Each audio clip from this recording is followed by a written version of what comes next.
Good morning, everybody. It is Limited Run Games 10th Anniversary LRG3 2025 special. And I have this queued up on YouTube. You can check it out on the official Limited Run Games channel if you prefer to watch that way, or if you're watching after the fact and just want to hear the presentation. And I don't know if there's going to be any copyrighted music involved, so if I have to mute the audio for a bit, you know why.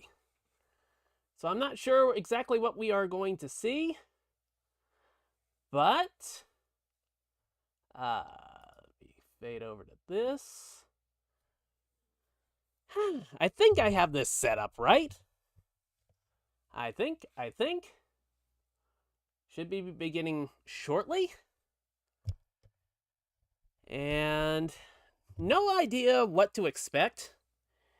Usually they throw a lot of obscure classics out getting ported to modern consoles, and they're doing the physical releases for it. Oh, here we go. 5 minutes. And well, that's good. At least we know when it's going to start. But yeah, usually these LRG3 presentations are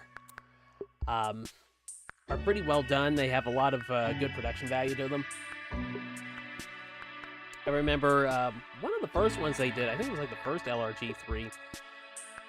You know, they basically tried to harken back to those old FMV light gun games. And it was genuinely entertaining to watch, in addition to being a video game announcement, stream and whatnot. So, not quite sure what to expect, but they are using the old-fashioned TV approach. So hopefully it's going to be decent.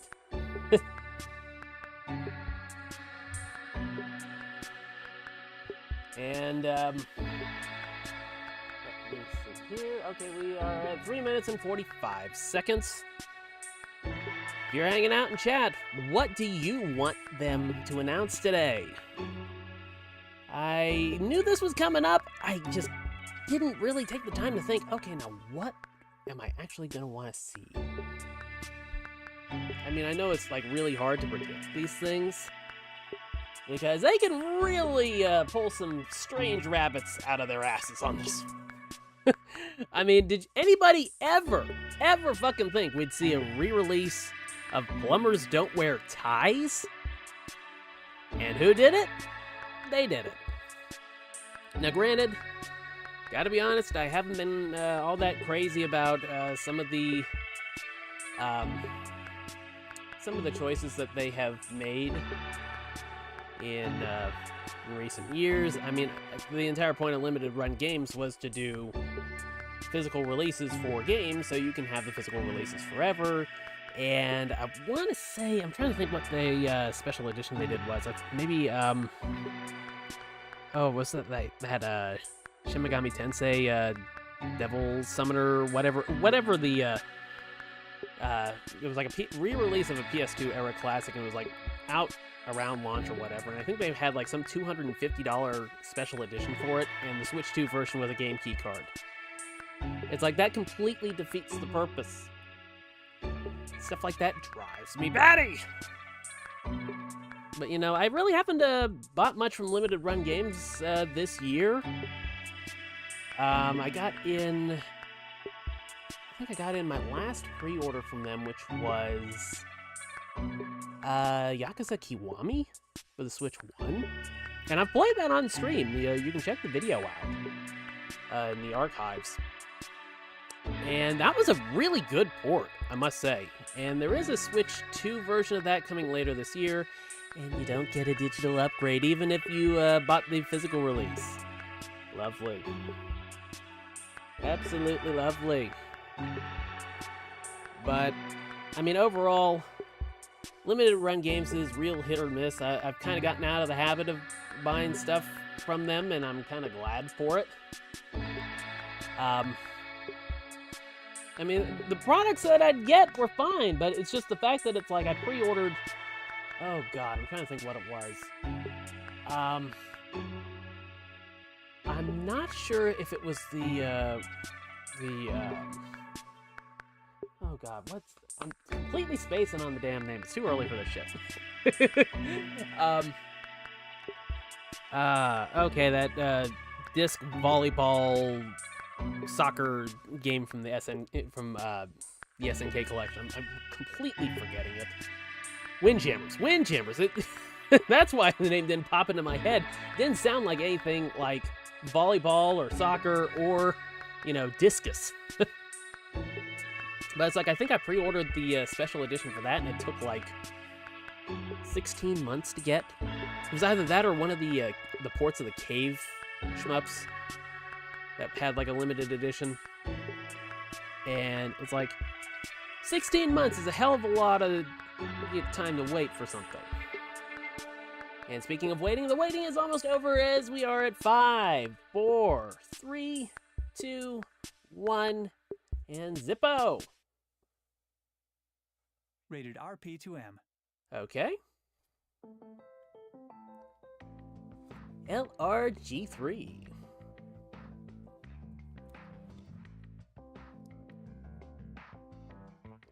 Welcome to a bit of a different LRG3. Different how? Well, for one, I'm not Josh Fairhurst. This year's LRG3 is a celebration of you, our fans, and the people here at Limited Run who make everything we do possible.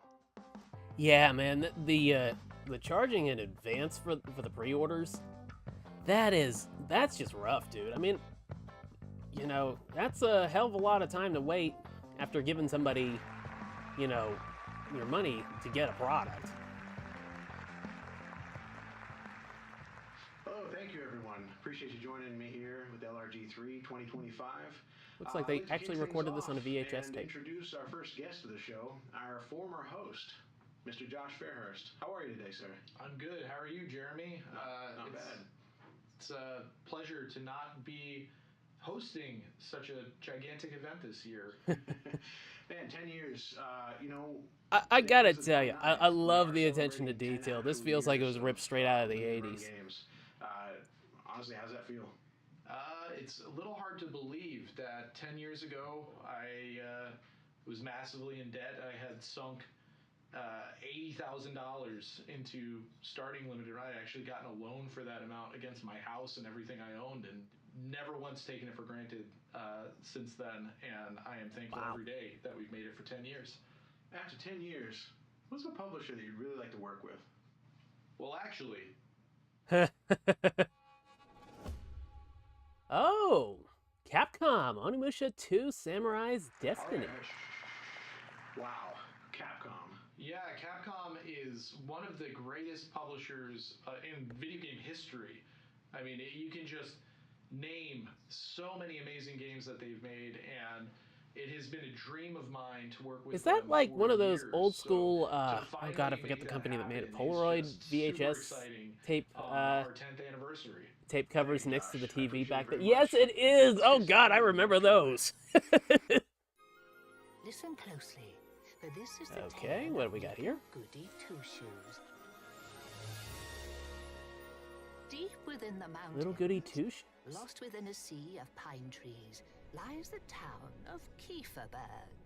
There, the story of a this young looks familiar. Didn't we see this lass called before? Elise is about to unfold. At some point? Didn't we react to some other limited run game thing? Riches and fortune. Fate has not been so kind, having had no choice but to spend her days performing back-breaking tasks. Or maybe it was a Nintendo That is until Direct. one day, Elise Either way, it's discovers neat. A beautiful pair of ruby red shoes buried deep in her backyard, sewn from the finest materials. What she I love the doesn't anime know aesthetic. is that these shoes are about to change her life forever. Bewitched, Elise embarks on a frightening journey that sends her deep into the mysterious woodland that engulfs her humble village. Oh geez.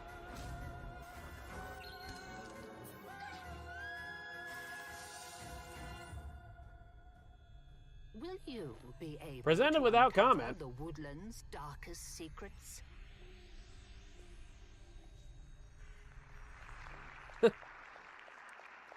Coming up next, My dear friend Justin Silverman from Can you actually Retroware pre-order it, or gave is me a like handful of Visa and codes that I MasterCard gonna think give you a problem? You are going to love. Let's check it out. PayPal. Too close to hentai!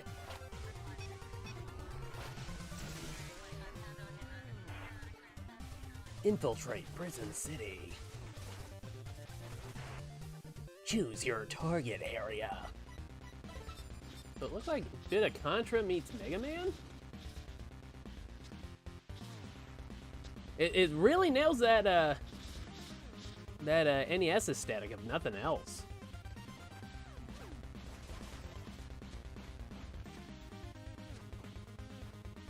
Good soundtrack too. Collect contact keycards. Oh, speaking of which. Oh man. Looks like they borrowed a little bit of classic Metal Gear Solid codec sequences there.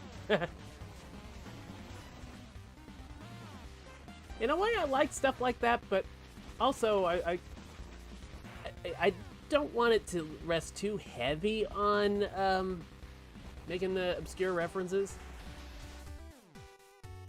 Or potentially obscure references. Prison City coming 2026. Oh, looks good. Oh, and this looks like a bloody good time. The meat has been released.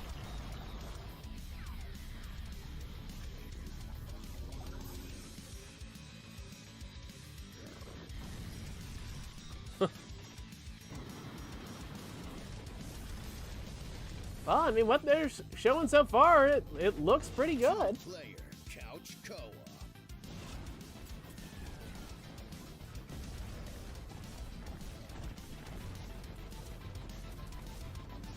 Multi-phase boss fights.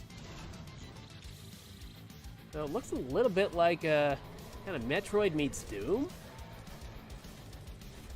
With a little bit of Contra in there as well. Unlockable skins and achievements.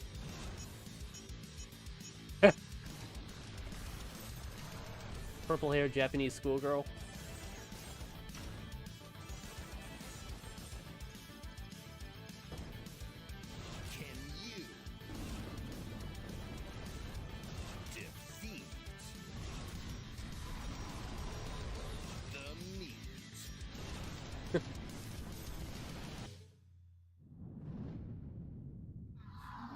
Can you defeat the meat? Can you defeat the meat? That needs to be like the new tagline for like No Nut November.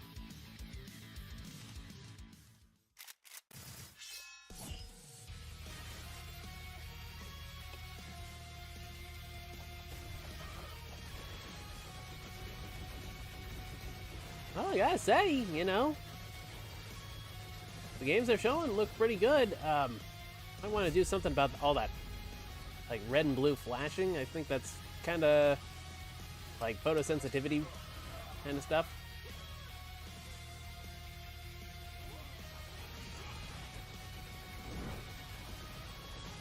Yeah, that you know, quick red and blue flashing, that's probably going to give some people with epilepsy some problems.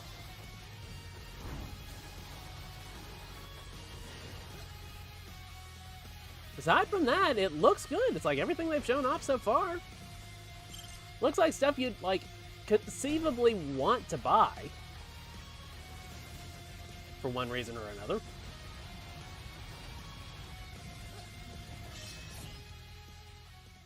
Physical pre-order November 25th. Oh, Toxic Crusaders. I remember that show.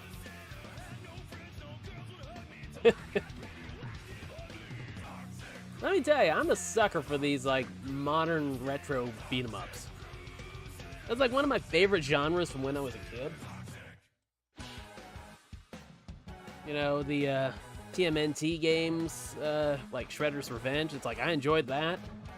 I should play that on stream sometime. Shit.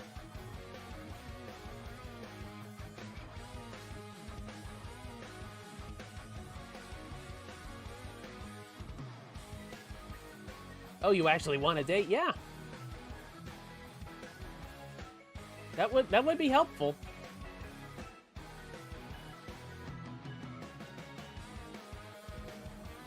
Now, early 2026. So, did it get pushed? Introducing Angry Video Oh Game shit. Nerd 8-bit. He's gonna All take you new back video to the game that'll past. Take you back to the past like never And play some before. shitty games that This suck game ass? Sucks just the way I like it. Jump and shoot your way through levels full of familiar enemies, power-ups. It's hard to believe that we've been discover watching like alternate routes on your way to AVGN every stuff for boss. like Only this almost time 20 with years at top-notch this point. live-action cutscenes throughout. I that mean, make it feel like didn't you're it like playing start in like actual the episode mid of the show. 2000s or something like that? Groovy. For you collectors out there, expect a physical edition pre-order from Limited Run Games for modern systems. And if you're really old school like me, Limited Run will also have it for the NES. And it just, you know, just ignore the fact that it might blow up your NES if you play it. Just the way I like it. Didn't that happen with like one of the cartridge releases they did? Guest here joining me, and I'd like to take a moment and introduce him. Paul, I'd love to hear about your store with Limited Run. Sure. Limited Run coming up on our 10-year anniversary. I am trying so hard to figure out if this is just a really good filter, if they really did like produce this in like modern equipment and then output it to VHS and then capture the VHS into a video recording software just to recreate that look. As developer support, helping out with all of our development partners and helping them take their digital game and putting it to the finish line to make it a physical format game. Now, just because it's got the name on a cartridge label doesn't mean it's physical. You have to actually put the game on there. Let us run some more trailers. What do you think? I think that's a great idea. Let's take a look. Clench your holes, kids. Apogee? Okay, you have my attention. You have my Let's attention. make this a quick trip. Paradise isn't a place you want to I grew up in the shareware era. Era? Era. Era is what happens if you try to play a shareware game on modern PC. Brimstone, man, we need that virus purged now. That What the hell is this? gonna kill all by itself. What the fuck is this? It looks crazy. Chainsaw legs. It's looking like some sort of like a Mirror's Edge meets Doom, We have to but purge sin. like from like We have to do it now. the year like 2003.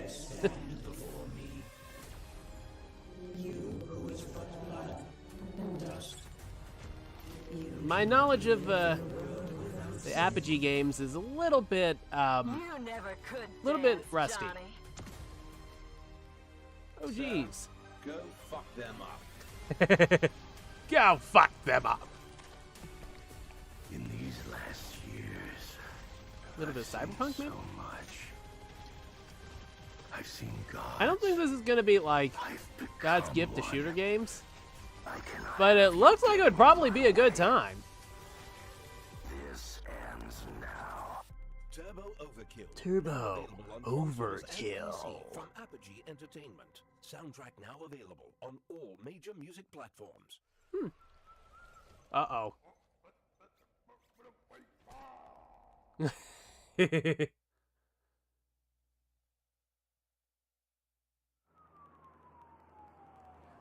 You know, they have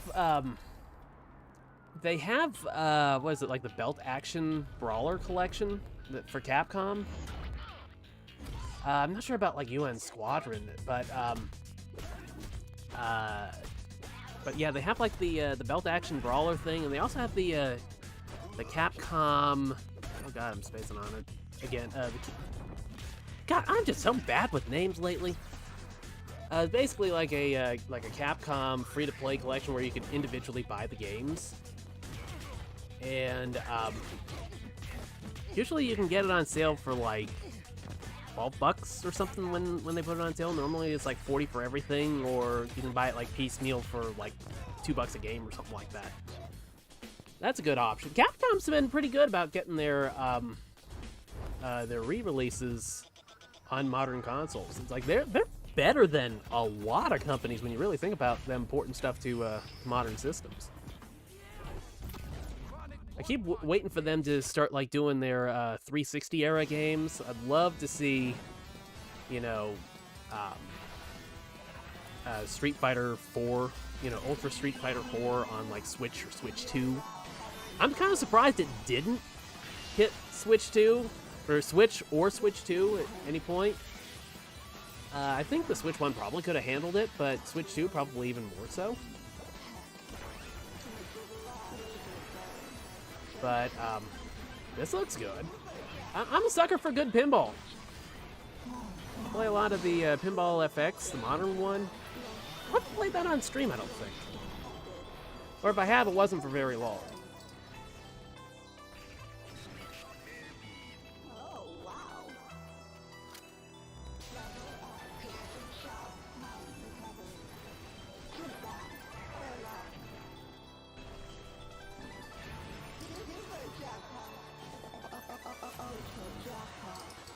Xenotilt. Hostile pinball action. That definitely sounds like something you would have seen in like 1993 or something. What do you think? Oh man, those are all really good. Really excited about Xenotilt. I love a good pinball game. Looks good. We've got some It does look extra good. games They're that not we wanna show bullshitting off you. It here does today. look good. What do you think? Oh, is that so? Yeah, let's take a look. Roll it. Oh, what the? Oh shit. Are they doing a physical release for Zen Pinball? Or Pinball FX, or whatever the hell they keep calling it. How many times did they change the name? Let's see, I saw the Star Trek Next Generation table. That's usually about $10 all by itself. Pinball Anthology 1. Oh, nice. Nice. Wow, That, I really like that trailer. Okay. that I will We've got a lot to get through this show. probably have to consider. You know, the physical release for, Heroes in a Half Shell always for, deserve their place. God, Here at what Limited Run Games. is wrong with Check me out the today? next I trailer. cannot remember shit. Oh yeah, I've seen ads for this.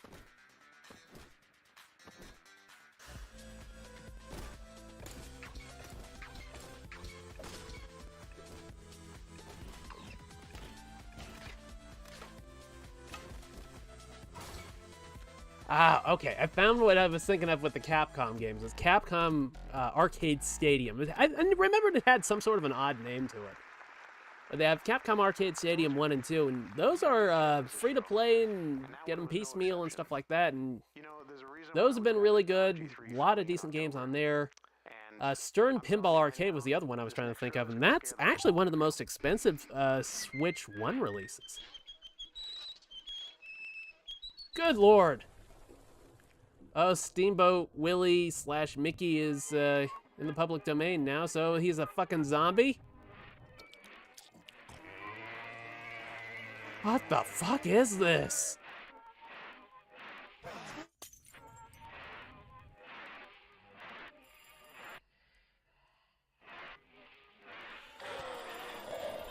This feels like some sort of a fever dream. And that's my video game. Jesus. The shit of fucking nightmares. I don't know that this one's for me. I will say, for what it's going for, I think it's succeeding.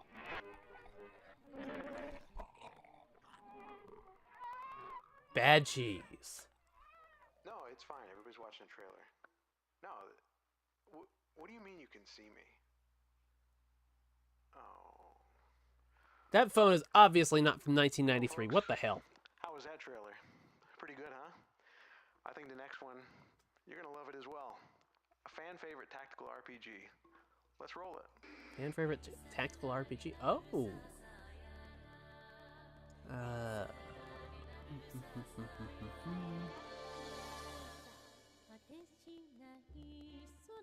Okay.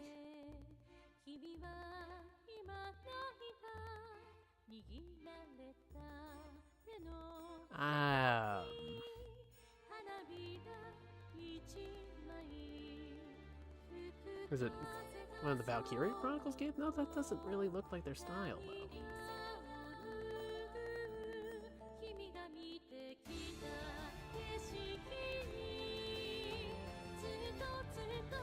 Beautiful art style to it, if nothing else.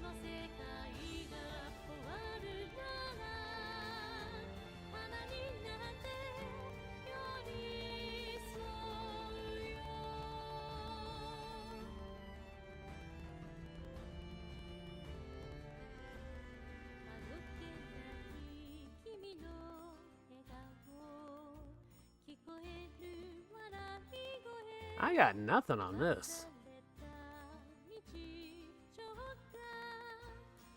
It looks neat, though.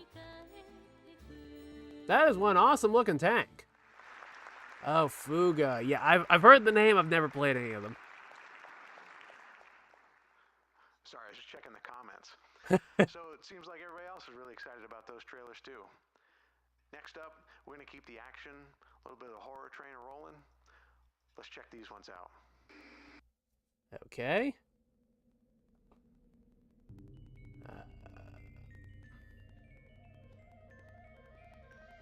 Almost gives me like a Fear Effect vibe. I don't think it is, though. All right. Maybe? This job better be worth the trouble. Oh, yes, it is Fear Effect. Son of a bitch. Oh, shit.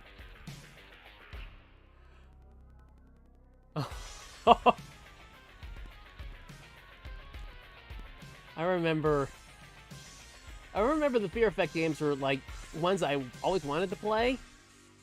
Never really could, you know. Yes, most certainly, darling. Yeah, one of the earliest video games, maybe the earliest video game I can ever recall with a little bit of a lesbian representation in there. I think Eric Bischoff would call it like the HLA. Hot lesbian action. God. Yeah, I couldn't, I don't think I was allowed to play that one. Oh, God.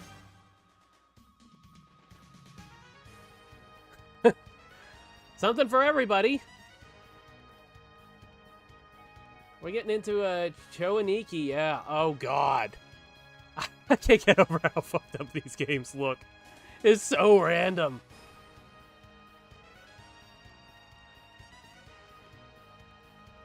Not exactly to my taste, but whatever floats your boat.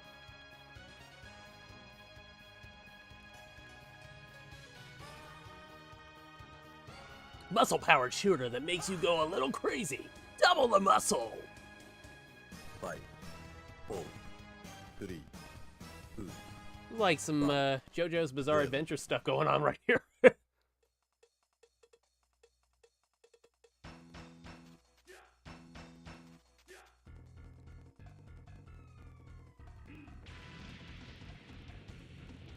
Oh?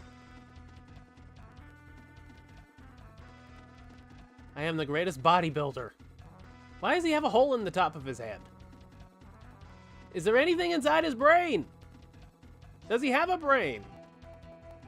I'm pretty sure you're not supposed to have a hole that size in the top of your head. Much less one that looks like your head is hollow. Not exactly encouraging. All 3 games on a single card? Well, you know, if that's your thing. Sounds like a solid way to pick it up. Now, I would like for everybody to draw your attention to my next guest, Mr. JP. JP, thanks for coming by today. Thanks, Jeremy. Happy to be here. Just tell us, what do you love about working here at Limited Run? Yeah, I think one thing that people may or may not know about me is that I was a customer of Limited Run Games since nearly the beginning with Saturday Morning RPG. So to be able now on the other side, helping to bring games physically is really just a dream come true. And as an avid Switch collector, bringing more Switch physical games, always a nice thing. So, JP, when you're not being Mr. Switch Mania, Switch-a-mania run wild. I always do Switch Mania.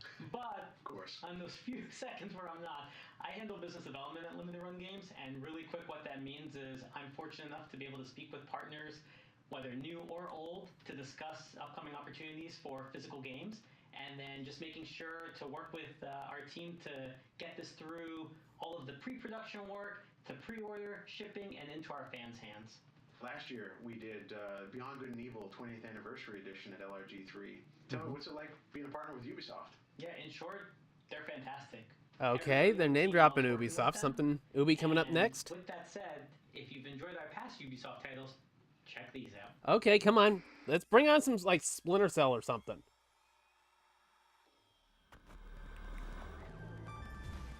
That's a rather different logo for Ubisoft. Red Lynx?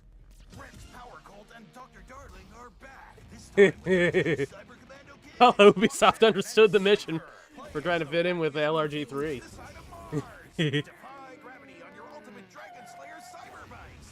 Protect America with freedom flips and ride on the ridiculous roller coaster of righteousness.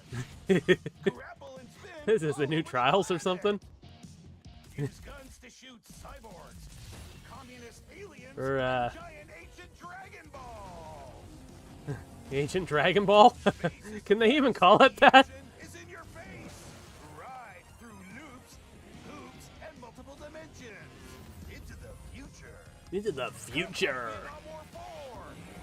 Into the future, the year 2000. Trials of the Blood Dragon. Side effects may include euphoria and extreme patriotic views. It looks neat. I guess like kind of like a mashup with that what, Far Cry spinoff or whatever.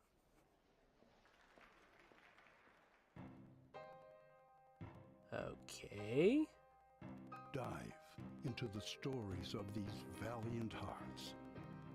Discover new characters and reconnect with familiar ones. Personally, I'm not as much of a fan of art styles like this. Through thrilling adventure. I don't know why, it just doesn't really connect with me all that well. The movement kind of looks like a Flash game. Maybe it's like some sort of like a holdover from that. It is time to bring them home.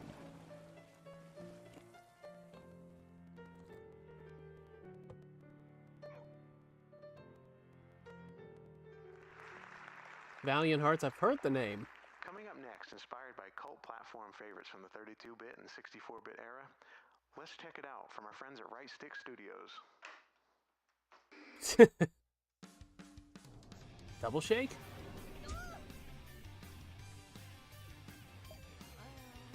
Oh, shoot! I'm gonna be late. Well, it definitely looks like a PS1 game.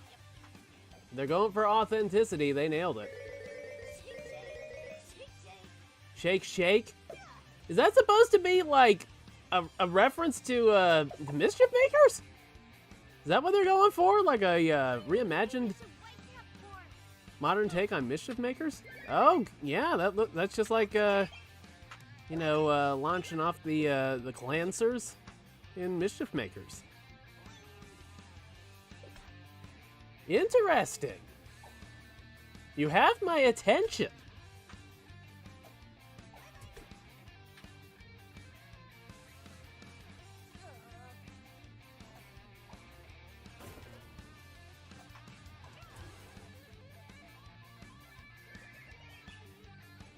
A little bit of Klonoa in there.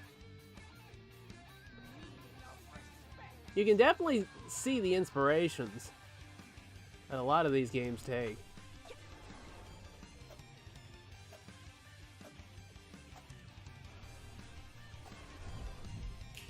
Double Shake. Coming next year? I don't know about you, Not folks, bad. I'm ready for another trailer. Screaming Villains. Okay, maybe I might need to, I might have to mute the audio on this one for just a moment.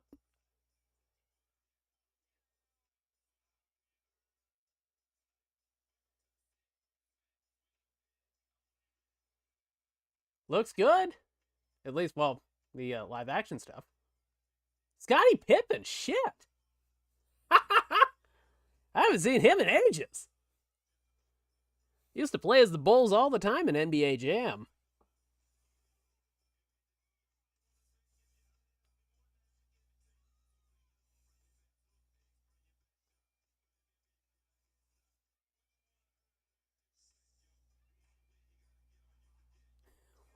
is this?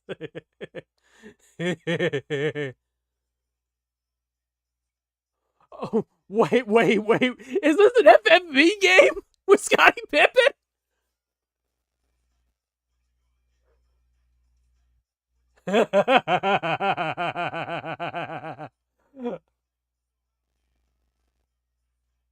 Oh my god.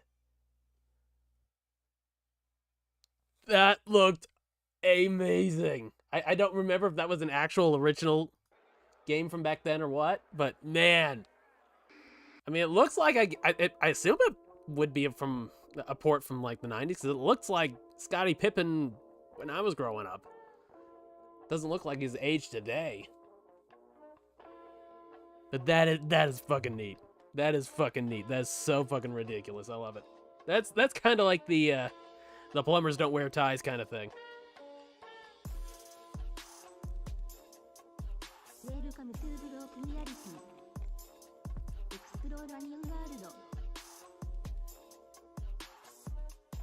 I am not quite certain what this is.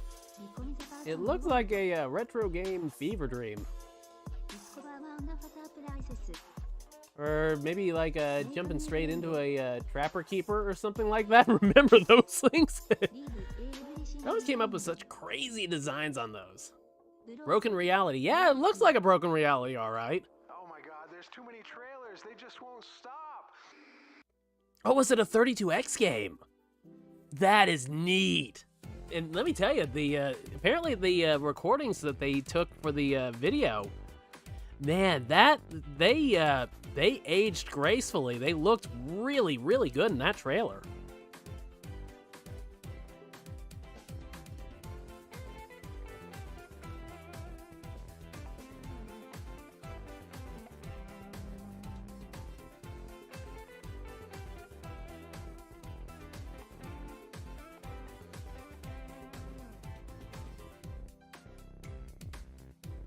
This looks interesting. Maybe not to my taste, but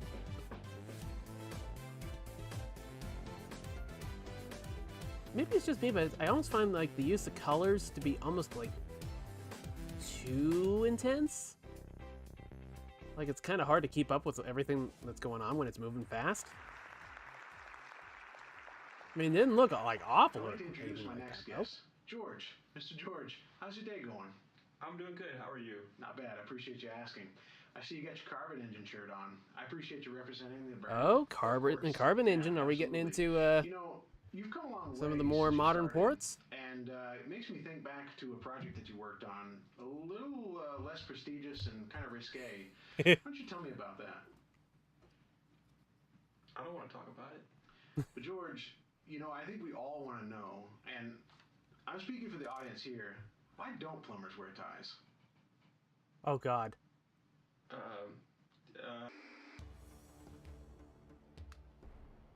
Oh, man. Here we go with more of the FMV. Michael Buffer? Ladies and gentlemen, good evening. The legend, Michael Buffer. Of the biggest and baddest, fiercest and meanest fighters this side of thermonuclear war. Joe, Honey Boy Hernandez, Giuseppe Mega Joe Falco, Travis T. Rex Hall, I don't know, man. There's just something special about these old FMV games. I mean, obviously they're ridiculous and you just don't see anything like it anymore. But man, there's such a charm to it. This might be an odd thing to say, but I don't think you see enough actual full motion video with like live action actors in games anymore. It's like back in back in the day, it's like you'd see like with Command and Conquer, those were like some of the earliest FMV based games that I remember playing. And of course, the legendary performance of Tim Curry in Command and Conquer 3. That was like that's about the last FMV game, like modern FMV based game that I can remember playing. Platforms. That's the one with the infamous that infamous meme of him going, "I'm escaping to the one place that hasn't been corrupted by capitalism," and you could see him start breaking space. Oh yeah, Wing Commander. Wasn't Mark Hamill in that? I think I got like one of them for the PS1. I think I got it like cheap at a Goodwill for like $2.99 or something like that.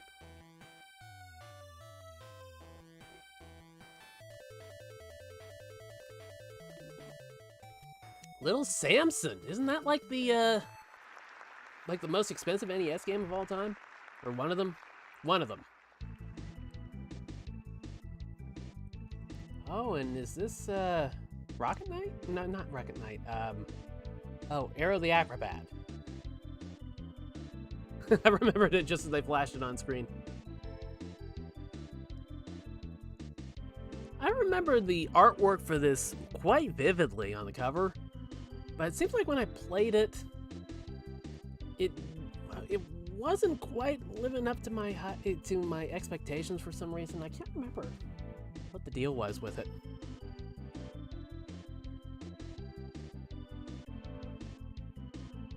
Maybe I had a difficult time beating the first stage in it or something. But it's nice to see this stuff coming back. And I imagine this will be available digitally as well. Zero the Kamikaze Squirrel?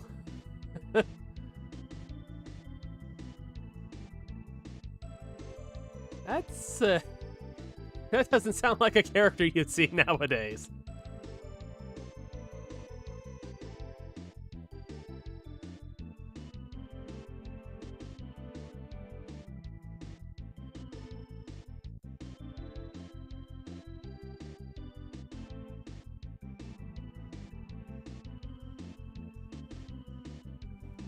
Oh, Mode 7.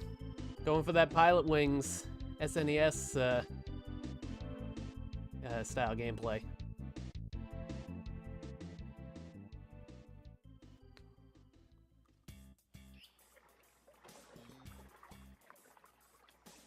We there yet? Just a little longer, my friend. Tell me something, though. Do you really think you'll find what you're looking for way out in these parts? The odds seem a little slim to me.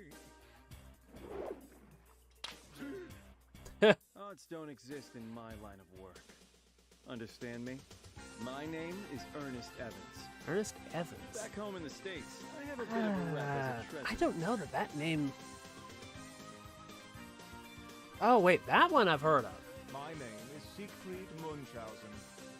I'm aware that you're after the Necronomicon, an ancient text riddled with evil. Mr. Capone will surely be pleased with it, no doubt. Al Capone? What the heck does a crime lord like him want with it? Oh, Madhouse. Trigun and Cardcaptor Sakura. Yeah, man, I love those animes. Your turn, Annette. Hurry! I can do this. Trigun was like one of my favorite of the original Adult Swim lineups.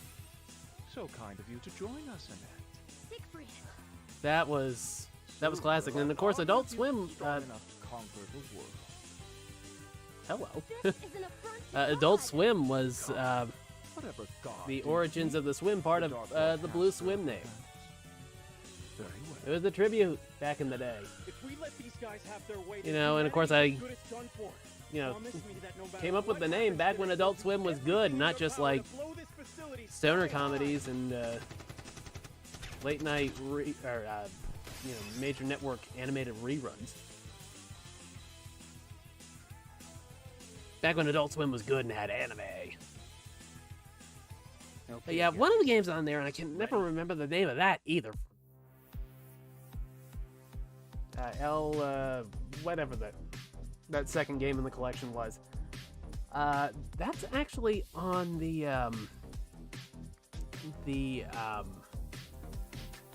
Arcade Legends arcade cabinet that I built last year, Was last year or earlier this year? I guess it was earlier this year. Anyways, I got that, and if I recall correctly, the button layout was messed up on it in the arcade cabinet, and there wasn't anything you could do about it. You just had to wait for a patch, and of course, I never really kept up with it. Sigma Star Saga. There's a name I haven't heard in a long time.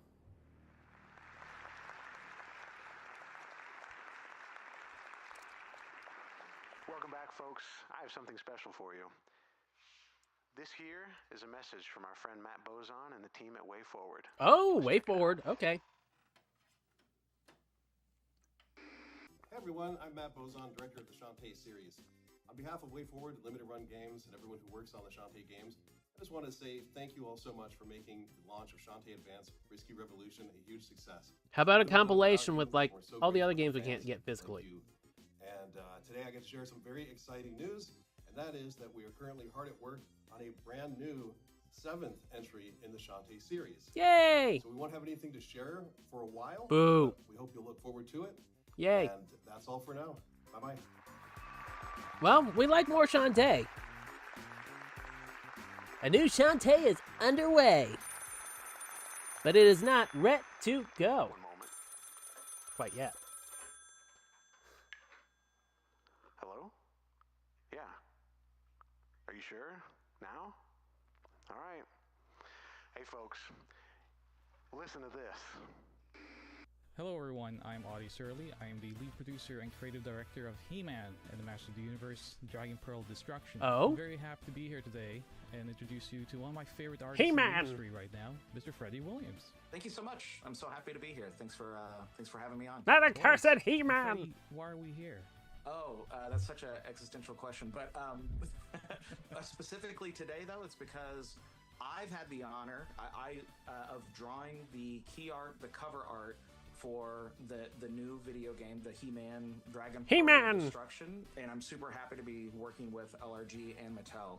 I personally am very excited. I've loved He-Man ever since I was a little kid, and I remember watching the shows, and but I was honored to be asked to draw this. Didn't play much with the toys. I think one of my friends had Buzz Off.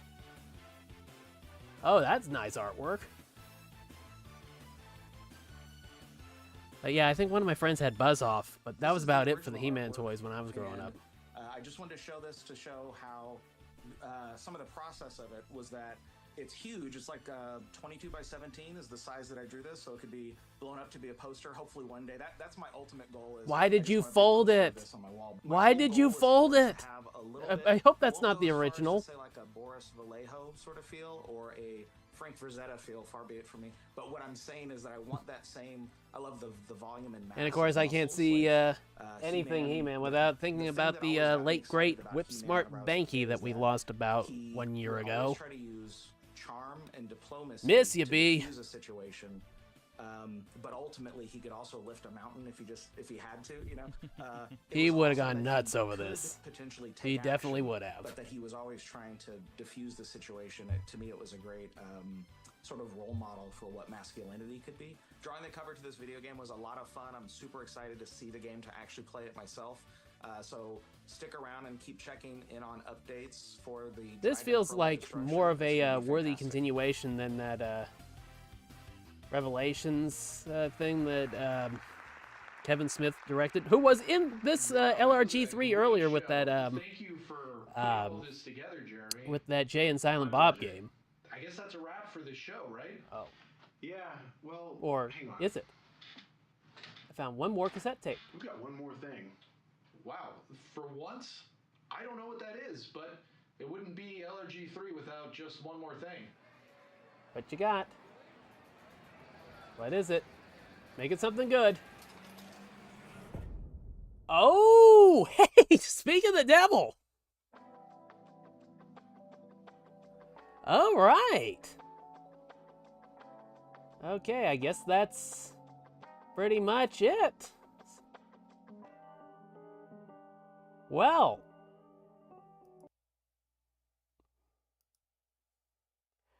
Well, that was fun presentation in the Arcade Stadium, the Capcom Arcade Stadium. They didn't show. Let's see. Was it just the one logo on that?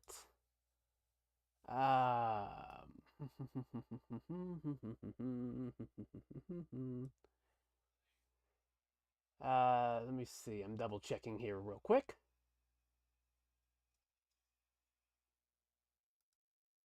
Okay, it just says Capcom Arcade Stadium.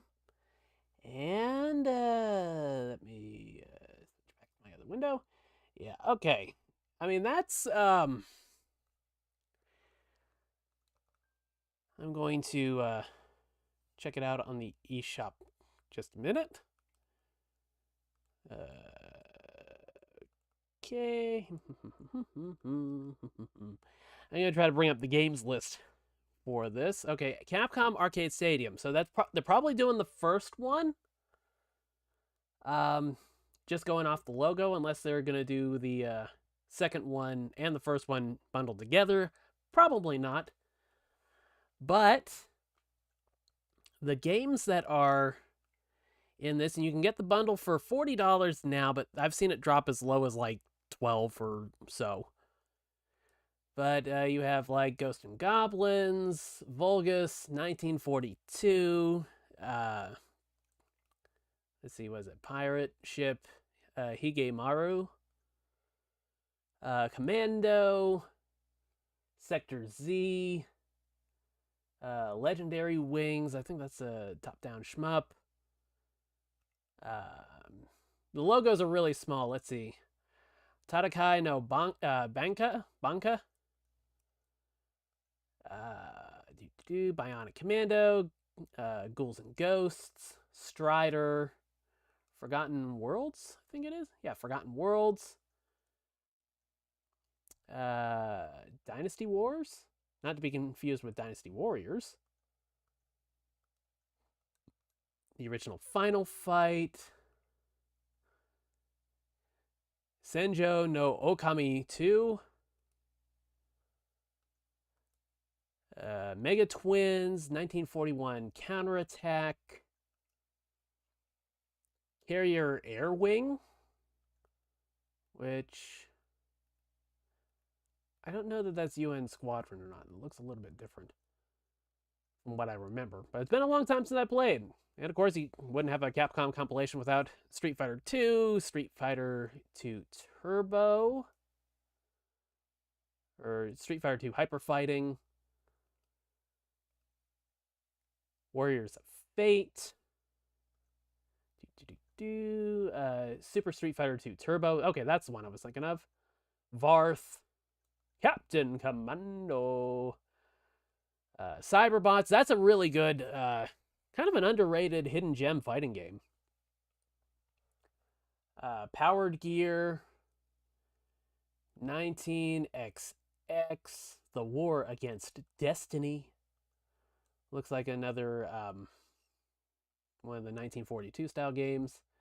Battle Circuit, 1944, The Loop Master. I actually have that in an Arcade 1-Up cabinet. Good game. Gigawing, Pro Gear, and that's about it. Yeah. So I mean, yeah, that's a healthy lineup of games, and the second one's got a good lineup as well. Some more of the Street Fighter stuff, Street Fighter Alpha and whatnot. I've never played 19XX. That's like one of the ones that I haven't played at some point. I used to collect the Capcom Classics collections back on the PS2, but I don't think that was on either one of them. PS2 was like god tier for like arcade compilations back in the day. Back before they started selling you things piecemeal, it's like, man, you had stuff like the Taito Legends 1 and 2 collection. That was excellent. SNK Classics Volume 1. I don't know that there was ever a Volume 2 in the US. I think it was just the one. But, yeah, there was a lot of really solid arcade collections, Midway Arcade Classics. It's like, when I was really using the PS2 as like kind of like my arcade machine, quote-unquote, I was using like the the Newbie Tech Street Fighter 15th Anniversary stick as like the main arcade setup. And of course, that thing's, you know, got like T-molding and a plexiglass top and everything, so it's really nice. Feels like an arcade stick.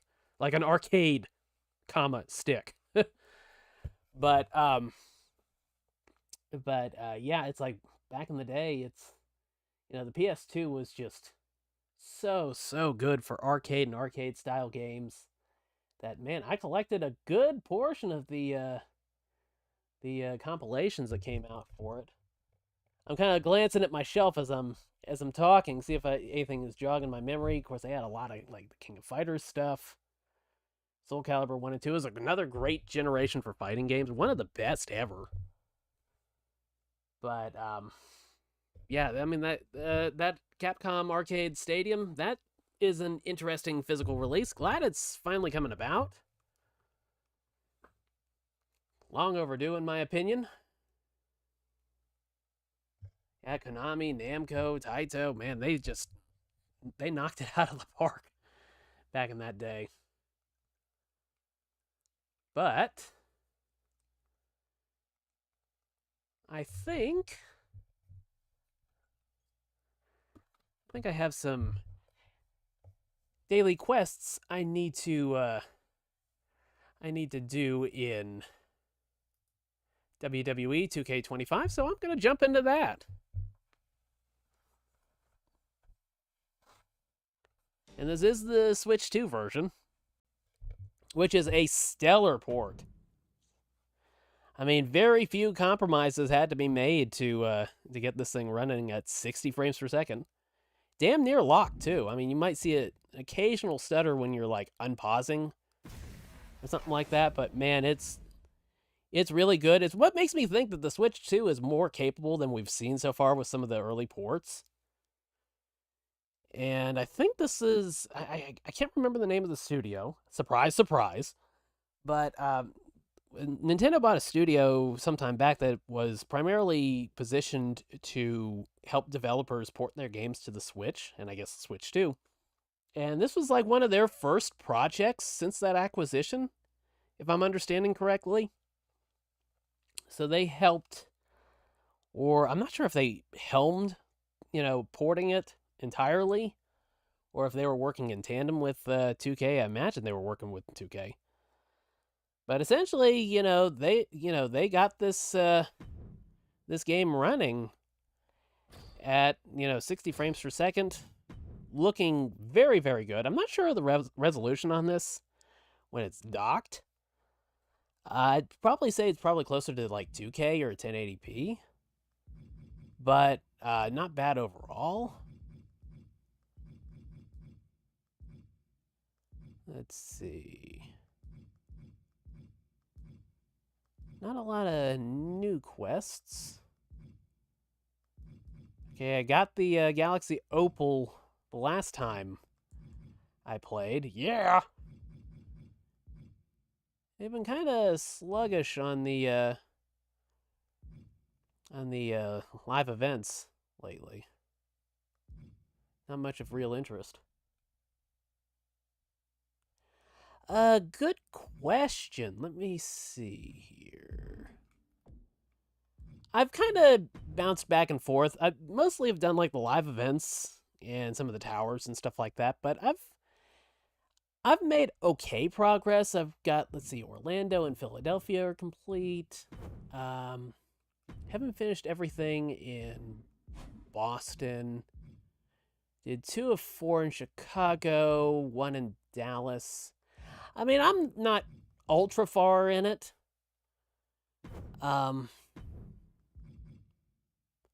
Let's see, 8-man tag. Wait a second. What? That's weird. I unlocked the last leg of the Boston challenge, but not the middle one. Okay.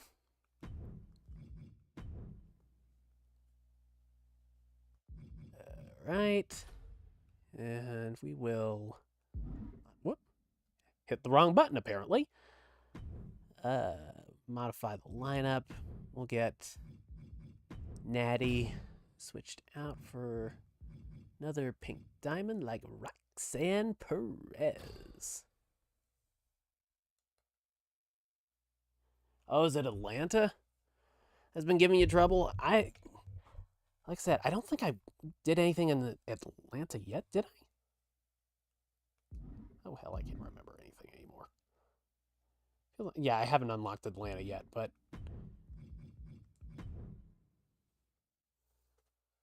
Yeah, I mean, it's... I mean, it's like when they get the difficulty right, it can feel like a really fun challenge. But when they fuck it up, it is just insufferable. They had like a 7-piece challenge, I think it was called. I think it was like the called like the Diamond Heptad or something like that. And I got all the way up to the final challenge. And you basically had to take, like, I think it was like a gold or silver carrion cross and take on Triple H, who has 3 finishers. He's like a diamond something or other class. And pretty much one hit kills you. And oh yes, if Triple H just simply throws you over the top rope, you're done. And you have to get 90 of the action points. And it was just insufferable. I tried it dozens of times. And I mean, there was like one time I got very, very, very close. And then all Triple H did was just throw me over the top rope. And that was it. And I never ended up beating that challenge. That was about the time I started kind of like emotionally checking out on doing the live events. Or at least sticking with them and doing them like hardcore and really pushing myself hard on them. Because like that just was not fun. And when they fuck up the difficulty on it, it's just a miserable experience. And it's so frustrating because for the most part, they've done a really good job with this mode. It's definitely the most fun I've had with a collector card game since I started playing Diamond Dynasty several years ago in MLB The Show. Let's see. Okay. Oh! Okay, it's elimination. I must have missed that detail. But...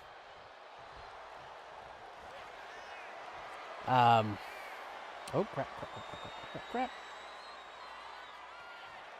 But, one thing I tend to do is, you gotta keep your opponent, like, separated from the rest of their team. And just kind of go for the pins every now and then, because if somebody has to, jump in and block the pin, or, interfere with the pin, then they get that little red X with a stop sign.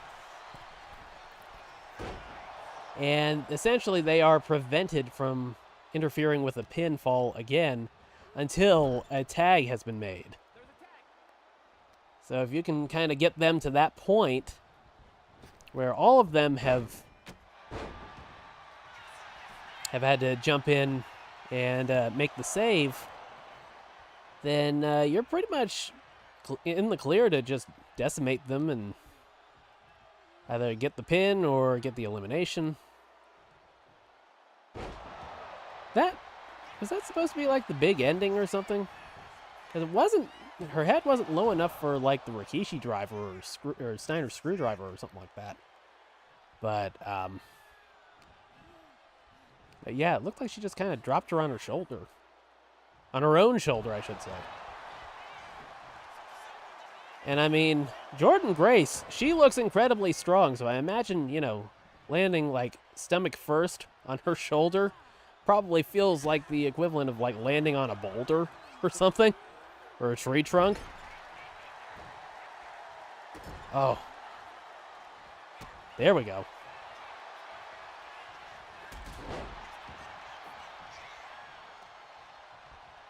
Let's see. Let's maybe get Elite Rhea back in.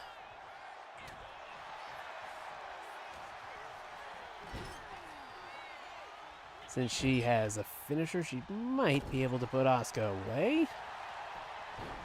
Going for the roll-up. Here comes Kairi. How the fuck did she get across the ring that quick? What the fuck was that? Oh, man. Oh, that's crazy. Every now and then, you'll just see some weird kind of glitchy stuff like that. And it's hard it's hard not to just laugh at it.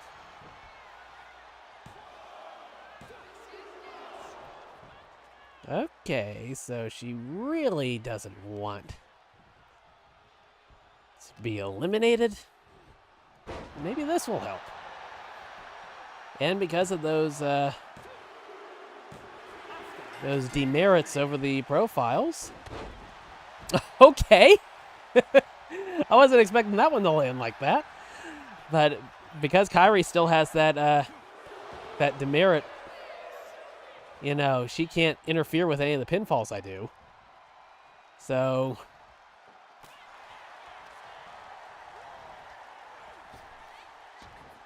okay.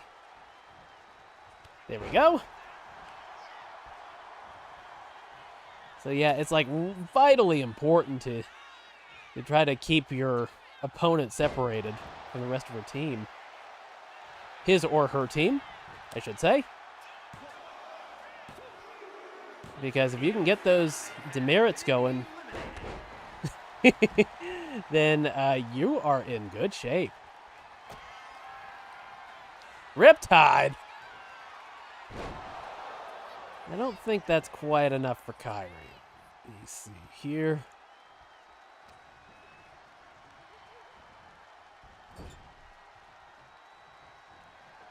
Okay, is this it? Okay, here we go. Avalanche. I love that Elite figure, Rhea. It looks so much like the real thing. It's so good. Got her. Oh, man.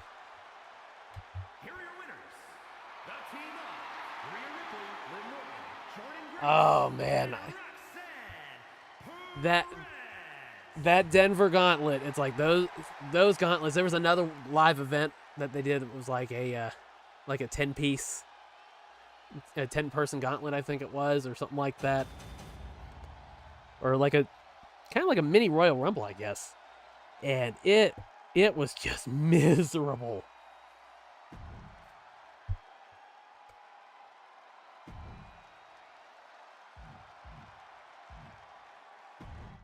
The one thing I really like about the 8-person tags is that, you know, they rack up the MyFaction points or whatever. I mean, normally in a single match you'll get somewhere in the 1 to 200 range, maybe, if you're lucky. But when you have so many different playable characters and they're racking up their own achievements, I guess you'd say mini achievements for match achievements or whatever, you can rack up those points pretty well. The powers that be think you're finishing the story a little too quickly. Let's see how you navigate a few elimination matches if you can't go to your finisher as quickly as you're used to. Okay, so, rule changes? Steamroller. Superstars who eliminate an opponent are granted a signature. Finishers you earn finishers 30% slower. Oh boy. And it's the Elimination Chamber. And let's see. Okay. We are going to bring out somebody I don't know that I've tried yet. Galaxy Opal 99 overall Cowboy Brock Lesnar. Which, you know, people out there have a problem with Lesnar, and I can totally understand why. But in this instance, it's to my benefit.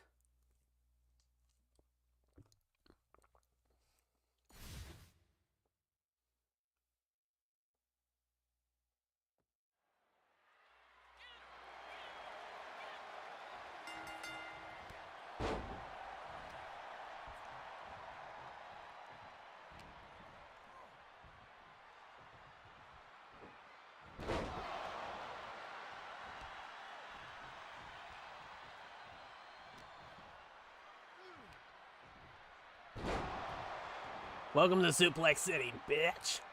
Get up, Randy. I'm not finished with you. Oh, wait, wrong one.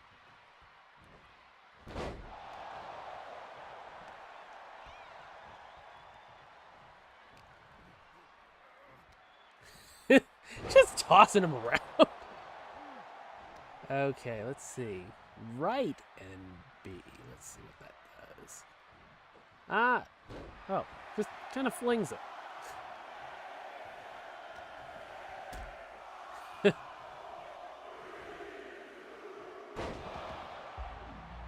Who's it gonna be?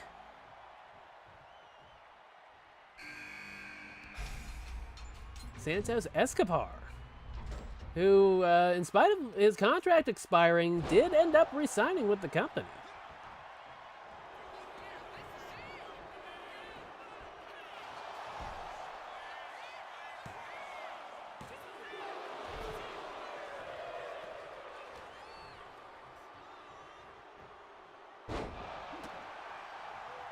Gotta love how the people that, you know, designed Brock's moves pretty much just went, is it a suplex? Okay, yes.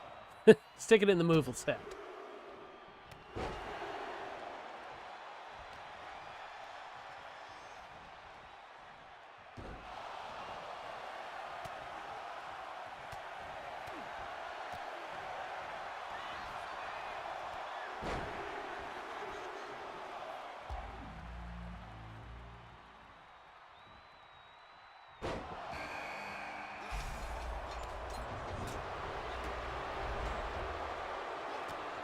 Kevin Owens.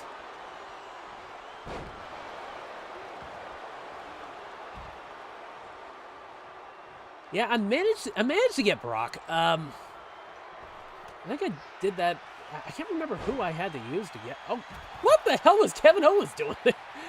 But I can't remember who I used to get him. But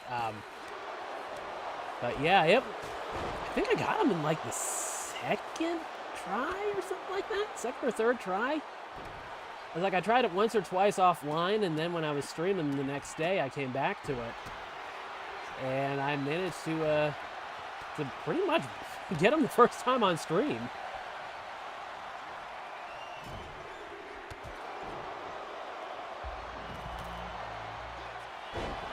Seems like they did have some ridiculous settings. Like your UI is turned off and stuff like that. And it's with the Extreme Rules matches or or stuff like that. I think it's Extreme Rules it was. Basically, the strategy that I've used is just do all your work on the outside of the ring.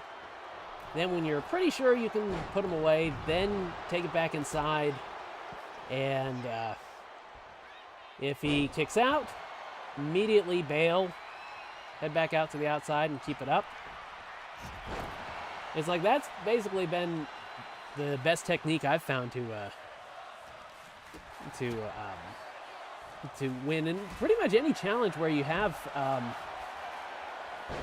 like an Extreme Rules or Falls Count Anywhere type setting or no holds barred or whatever. It's like if you can get to the outside and not worry about being pinned or submitted out there, then definitely do that, and that will usually put you in pretty good shape to finish the challenge. Also gives you time to work on the match actions you have to use, or you have to complete in order to qualify for getting the reward.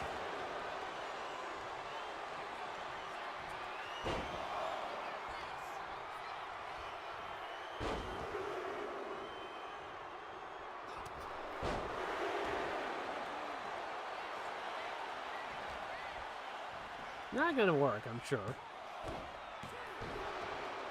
Not quite.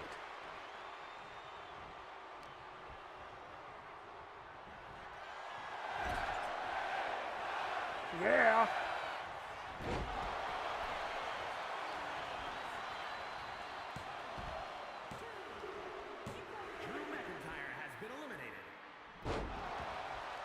Yeah, it's really tough to keep track of the where your superstar is at if you don't have the meter going. It's like, it's one of those things where it's like you kind of get a little bit better at it as time goes on, but more than anything, it's just a lot of it is just kind of like down to luck and just keeping yourself, on the outside to avoid elimination. Oh shit, RKO! No! Oh, wow! Even after a finisher with red health. Man, it's pretty easy kick out.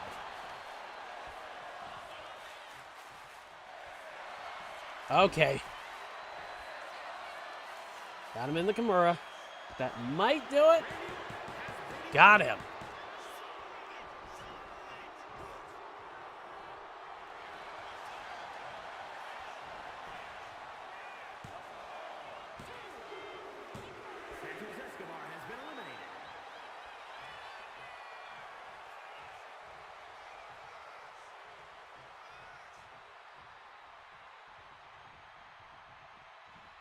Seems like he kind of got stuck on the on that kind of like the apron and the outside of the cage. It almost seems like the AI might have kind of gotten a little trapped there. But seriously, you gotta take advantage of stuff like that whenever the AI slips up. Just capitalize on it and use it to your advantage, however you may so choose. Okay, let's see if we can get Knight.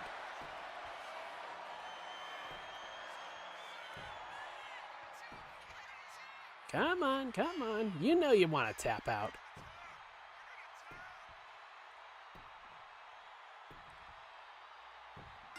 There we go. That got him.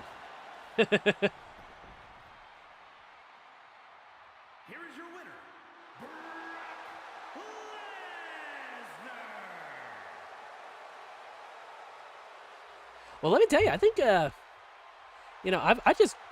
just started getting the Galaxy Opal cards myself just a few days ago. I think the first one I got was the LA Knight one, and then Brock. I think I got the Finn Balor one. I think I did, maybe. I can't remember if I did or not.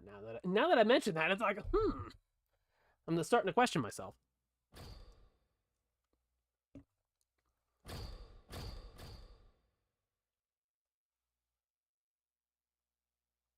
Let's see.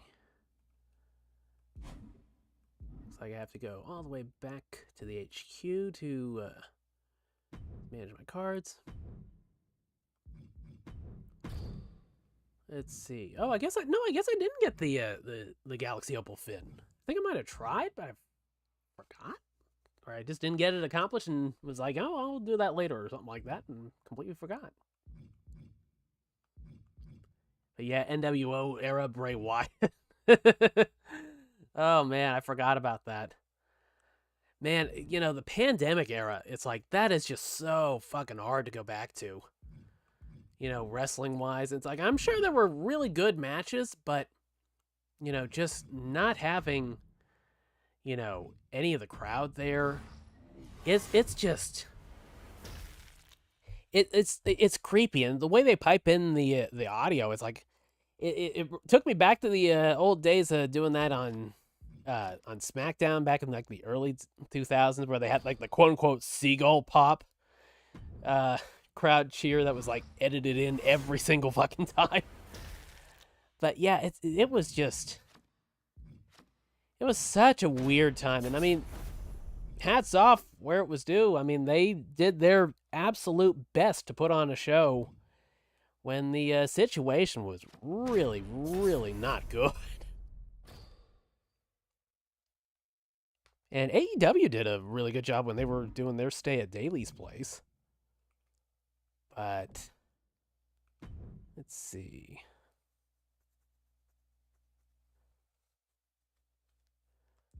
Let's see. Okay, Galaxy. Oh, okay.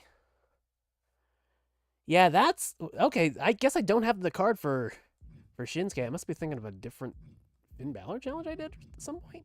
I can't keep it all straight anymore. Let's see. Hellfire Shinsuke Nakamura. Let's see how much he costs on the card market. I've been squirreling away the points, but I don't even know what I want to use them on. I'm probably going to use it on some of the Persona cards. Okay, I guess that one you have to pull from a pack, maybe? Or am I just completely spacing on it? Oh, well. Yeah, it's like the, it's like if you want some of the really good Persona cards, it's like 120,000 MyFaction points. I am just barely over that margin. I've been squirreling that away for quite a while. Ah, the Hellfire pack, yeah. I haven't had good luck with the packs. It's like, I mean, I've gotten a few good cards from packs, but most of it has just had to come from doing the live events.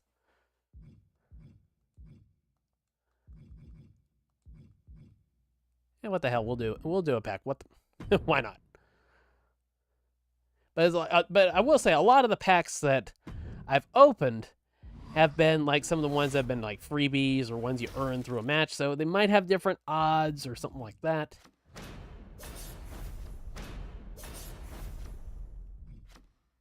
And oh, what? Wait! 98 overall, Eric Rowan. What?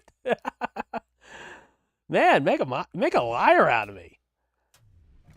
Wow. Pink Diamond. Man, that font they use is so hard to read. Man, I'm sitting here squinting at it. I'm like, what the hell is that at the top? Wow.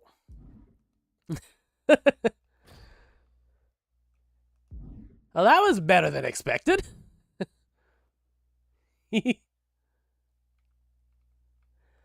Let's see. Kind of curious to see what some of the Hellfire cards are going for, just out of sheer curiosity.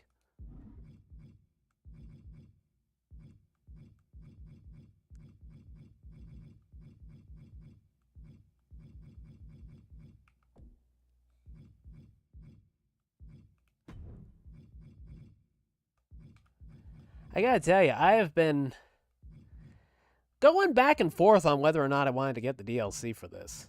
I mean, it's like, if it goes on sale at a decent price, I might pick it up. But it's been neat that, in spite of the fact that you don't have the DLC, you can still, like go to the card market and still buy like Abyss and be able to play them in the MyFaction mode. I feel like that is actually a really, really good marketing decision they made. Because, it essentially acts as kind of like a free trial for it, and then you'll be like, oh man, I enjoyed playing them online, so I want to have them offline so I can play them in the MyGM mode or whatever. But let's see.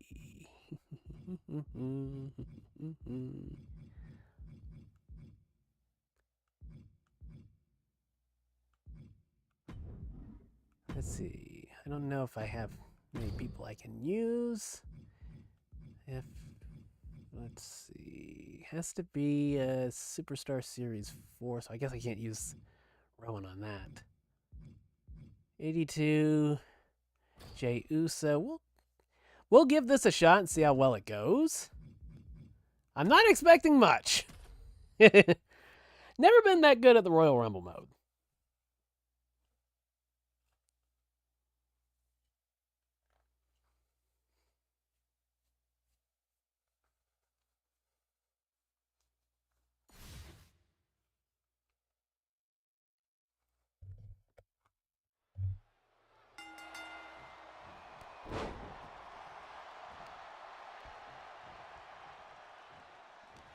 Come on.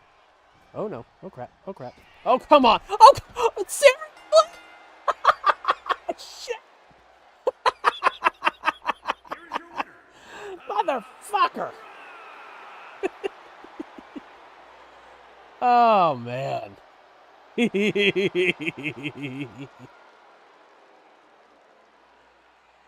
This is exactly that right there is exactly what that Triple H challenge in the Heptad Diamond Heptad or whatever it was called, Pink Diamond Heptad or something like that. That is exactly what it was like. And the thing is, when you lose a match that quickly, you want to load back into it or take another whack at it. And it'll be like, wow, that match was so quick. You need to take a moment to find another opponent or something like that. Just one of those things where it's like, I can understand the cooldown if I actually, like, won something decent. But, you know, just you know, getting thrown over the top rope. Yeah, here we go. Wow, your last match was so fast. We need some time to find your next opponent. Come back in a few minutes. Yeah. Oh, shit. Yeah, I mean, it's stuff like that. It's like, if I had won, I could understand having, like, a cooldown meter, so I'm not, like, you know, racking up too many MyFaction points or earning too many cards too quickly or something like that. But it's like, if you're getting tossed out in just a matter of minutes, it's like you're not going to rack up much of anything in the way of MyFaction points. You know? I mean, I wasn't even paying attention to how many I earned on that previous match. That pretty much like a 11-second match, if that, with The Rock. Yeah, it's I mean, it would make sense if you were doing like the competitive stuff. It's like, but you're not. I mean, you're just sitting there doing like one of the live event challenges against the CPU. So why the hell is there even a cooldown meter at all? It just doesn't make sense.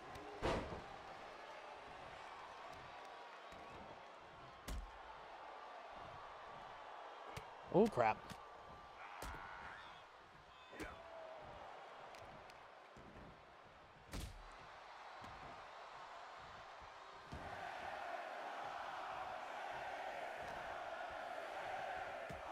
I've gotten pretty good at reversing that that timing on throwing somebody or somebody grabbing you to like kind of drag you over. Oh, and there I go. I stick my foot in my mouth. Okay, there we go.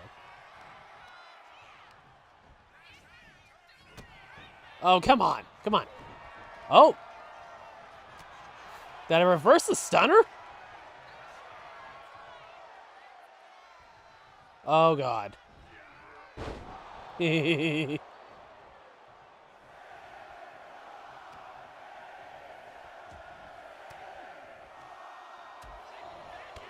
Oof.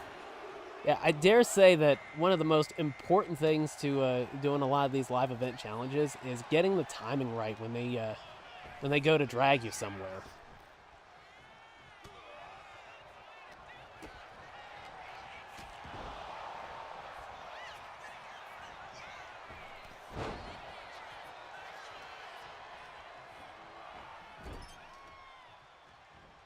Get your ass up. Oh, come on.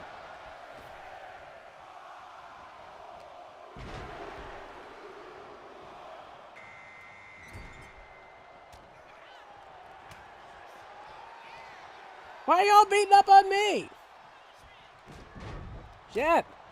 Beat each other up for a change.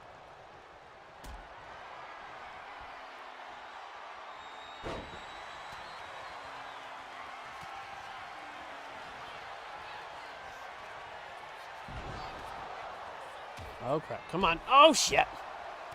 That'll do it. Well, I completed the match. I didn't get any of the MyFaction point objectives. And Steve Austin eliminated me and The Rock won it.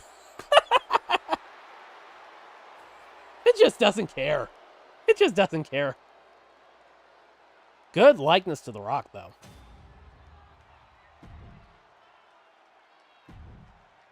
Yeah, I mean, it's like doing that. It's like that was semi-competitive, and I And I only got like 48 MyFaction points for it. So it's like, what's the point of having a cooldown timer on the live events? It just does not make any sense whatsoever.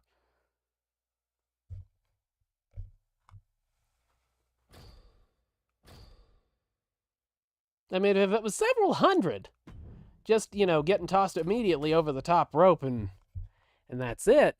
Yeah, I mean, that would make sense to have a cooldown timer, but nothing that you're earning from getting eliminated so quickly makes it worth having a cooldown timer for a single player challenge. Just does not work, dude.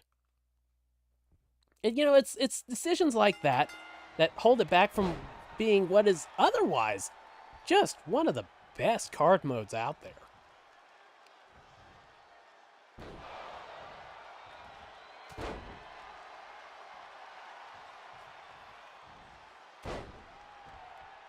That's better.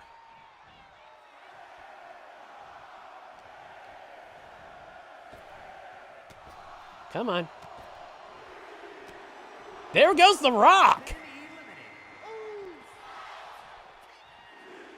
I like when they toss in like a little bit of the wrestler, the actual live wrestler audio, you know, in there when they're doing some of the taunts. It's like that goes such a long way towards making it feel like the actual on-air product. And I wish they'd take the time to like do that for everyone. That's like one really subtle difference that I think would go a long way towards the immersion. Oh no.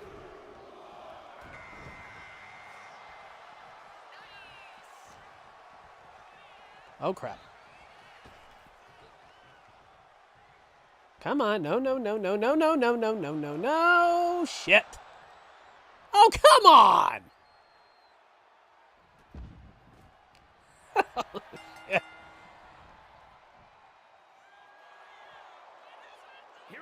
I half expected The Rock to win, to be honest.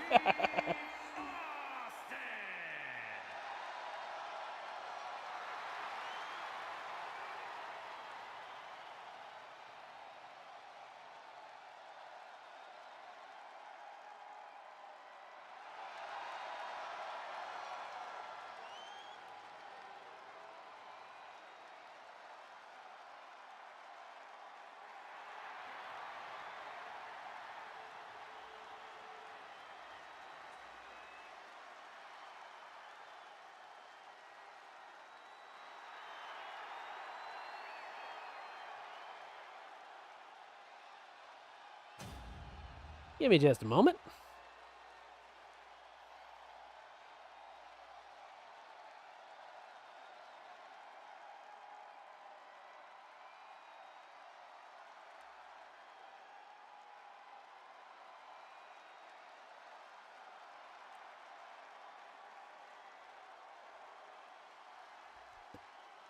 Okie dokie.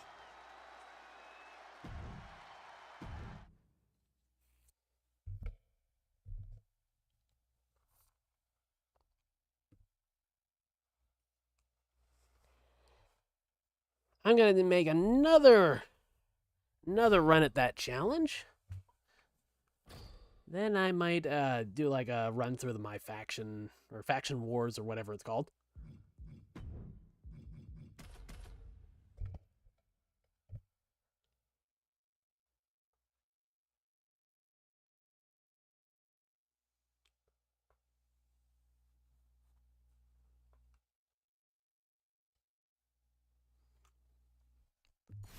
Let me tell you, I wasn't really anticipating on doing a WWE 2K streaming, but just kind of worked out that way. Sometimes that's for the best. Oh no. Oh, there we go. One's up in the air. Tribal Chief.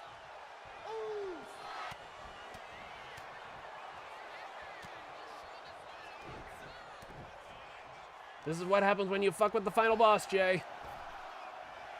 Oh shit.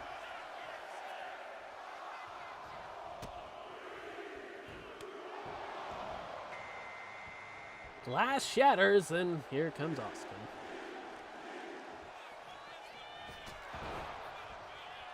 Isn't that pretty much Axiom's finisher in this? That running, kind of like a single leg drop kick.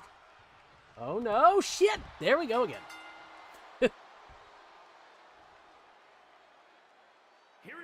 What? Austin does the elimination. And Rock's the one that wins the match. No wonder why he's pissed. Oh, man. Let me tell you, man. Speaking of WrestleFest, I heard they re-released it as like a... I think they had like multiple versions of it. Like there was like kind of like the arcade 1-up style cabinet. It's like $600 or something like that. And it removes Andre the Giant from, what is it, Superstars? Or something like that. And then Sergeant Slaughter and LOD from WrestleFest, if I'm remembering it correctly. And everybody's just been really hot about it. Because I kind of keep up with the arcade scene a bit. The arcade 1-up scene or whatever. I kind of semi-casually keep up with it.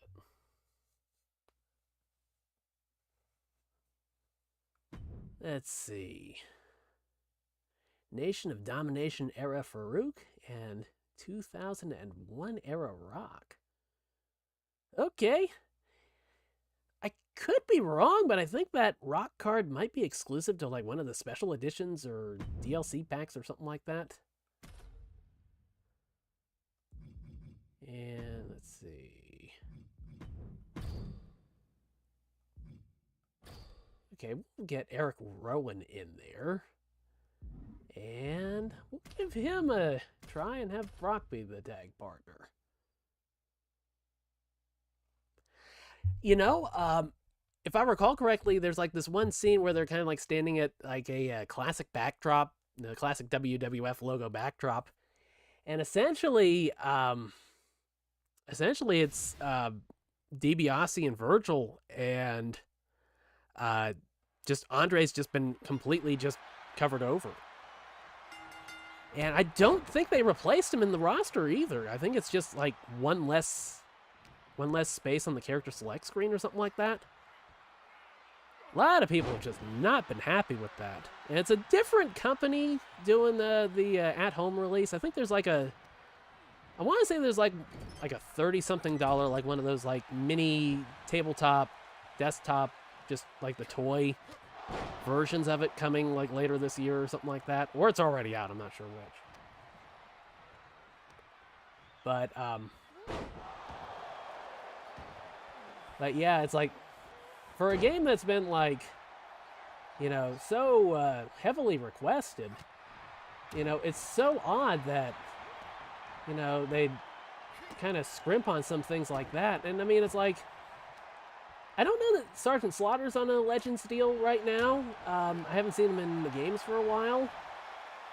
But I know Hawk and Animal were in semi-recently. I thought they had a Legends deal. And of course, Andre is in here, so I know they're doing some sort of a deal with his estate.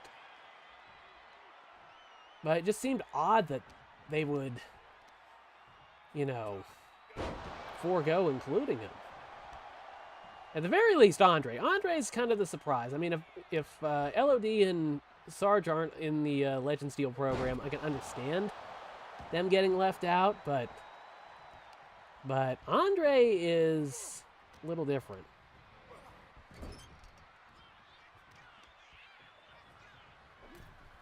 Let's see. Should be getting to the point where I might be able to kind of bait the Rock in to disrupt the pin. Probably should have finished up stunning him.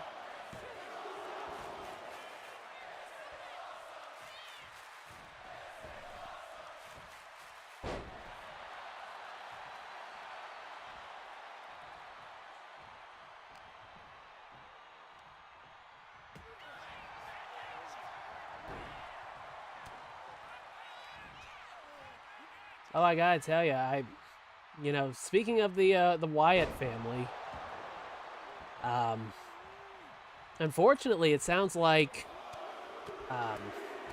Erwin R. Shyster, a.k.a. the father of Bray Wyatt and Bo Dallas, apparently is not doing too well. He's got moved into hospice just the other day. And I really hate to hear that. I mean, I know he had to have gone through a tremendous amount of grief after losing Bray. I mean, that certainly couldn't have helped matters. So what the hell was that crossbody? Oh, shit. Okay, that's good. Hated Farouk in. Now I got 2 finishers. Let's see if I can just put the Rock away with that. And this.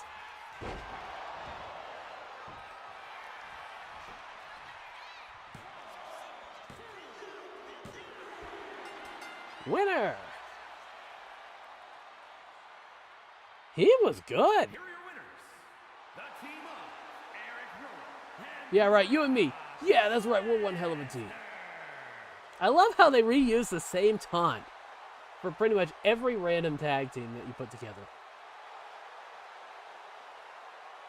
It's like that one taunt that the 4 women did during the 8-woman tag a little bit ago. It's like you see that all the time when you are playing the Faction Wars mode.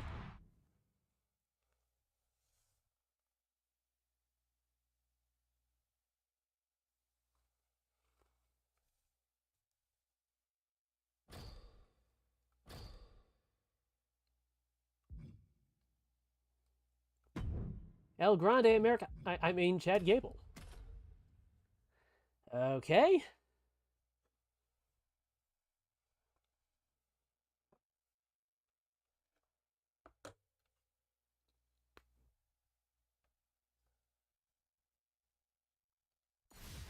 I gotta tell you, Ludwig Kaiser has really done an amazing job stepping in for Chad as El Grande Americano. I mean, he has done far better with that than I think anybody would have ever expected.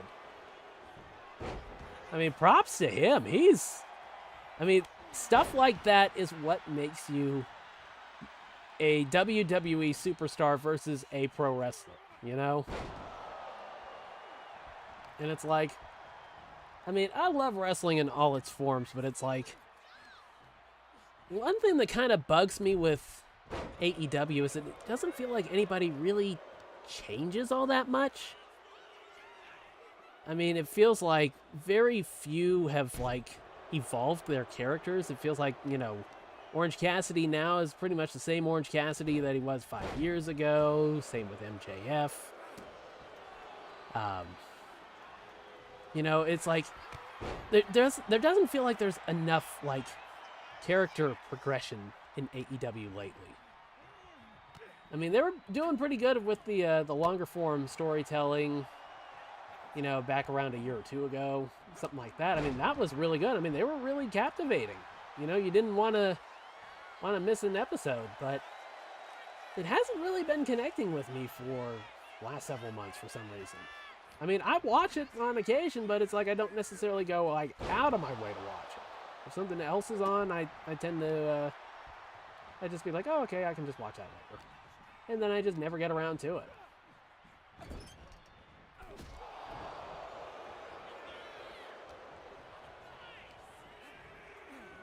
Oh, the Krees are Los Americanos? I haven't seen those, I haven't seen too much of them lately. So I was kind of wondering, that is fucking brilliant. I love shit like that that's just so stupid that it works. You know? I mean, it's like you need to have that kind of adaptability. At least in that kind of line of work.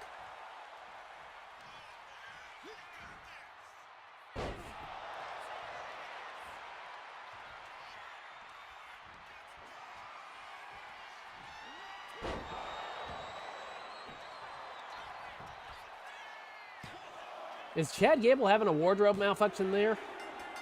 Here is your winner,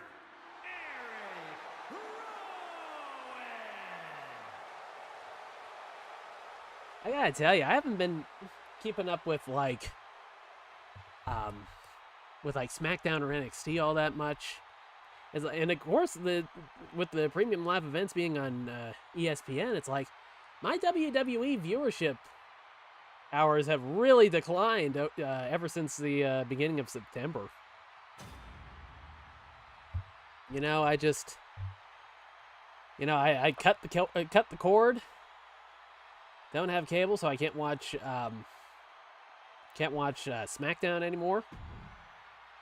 And honestly, I mean, I miss it to a little bit of a degree, but not at the prices it takes to kind of keep the cable around. It's like, it's just so fucking ridiculous now. It's just crazy. I can think of many better uses for that kind of money. YouTube TV, when I had it, was good. I mean, the experience was good. But, yeah, it's like the price kept going up. I think they lost a couple of channels since I had subscribed. Yeah, it's just... It's becoming more and more unappealing to really pay for cable now. It's like, I got Netflix. You know, some stuff I get for free because of other things or other services or whatever. And it's like, there's just too much to watch as it is to, like, go out of my way to, like, pay for even more.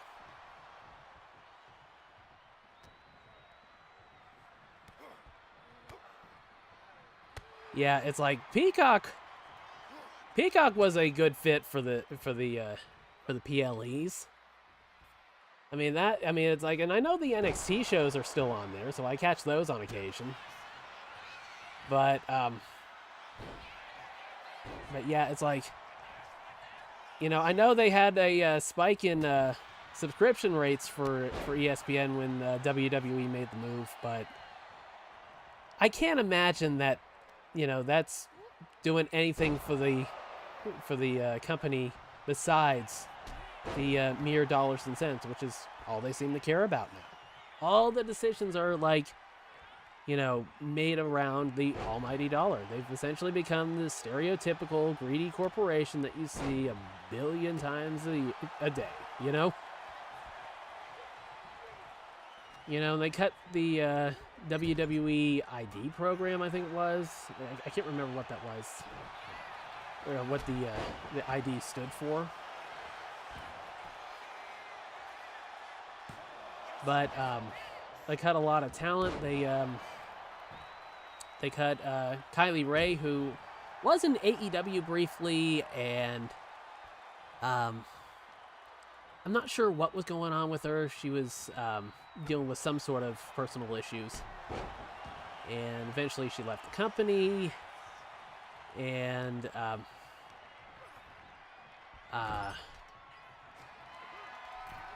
god, I want to say that she said something about Jericho making a pass at her and then feeling kind of uncomfortable after that, or something like that. I think that was her. Allegedly. Gotta toss that word in, allegedly, just to be on the safe side.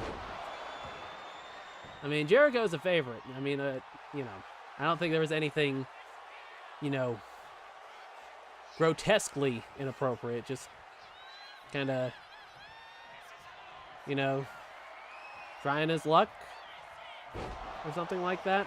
But anyways, that's neither here nor there.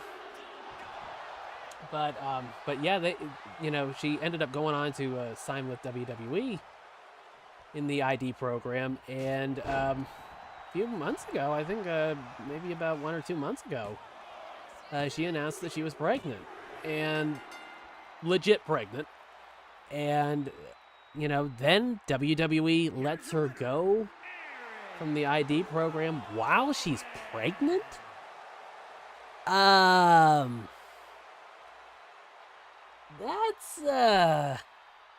That's a choice to make. I mean, that feels like some sort of like a workers' rights violation to me, but then again, I haven't exactly studied the book. You know, and then they let Ridge Holland go, and of course, you know, Ridge Holland wasn't exactly setting the world on fire. I mean, he was doing stuff in NXT. He, of course, he was the one that essentially, I mean, for the most part, I mean, pretty much retired Big E with that botched overhead belly-to-belly suplex on the floor that ended up breaking Big E's neck. And, I mean, aside from that, that's like the only thing that's really notable about you know, Ridge Holland's time in WWE. But when he was working in NXT and they were doing the crossover stuff with TNA, he apparently, I think, broke his foot or something like that. He said the name of the injury, but it wasn't anything I'd ever heard besides him talking about it. But apparently he had the surgery on it, and then WWE let him go. And from what I heard from, I think, Wrestling Observer, apparently WWE is going to, like, pay for, like, the surgery and the rehab, but he's just not going to be able to pretty much earn a living now that he's both injured and released. So, I mean, it's like, stuff like that really makes you realize that, you know, TKO just does not give a fuck. It's all about the money. And it's really unfortunate because it's like, you know, the product is like pretty close to being as good as it's ever been. I mean, it's like, especially with the women's division, it's like, you know, Io Sky, I mean, she is just amazing. You know, and I mean, it's like, you know, you look at, you know, that tag match on Raw, Bayley and Lyra Valkyria versus Charlotte and Alexa. And it's like, I mean, yeah, there are a few botched spots here and there.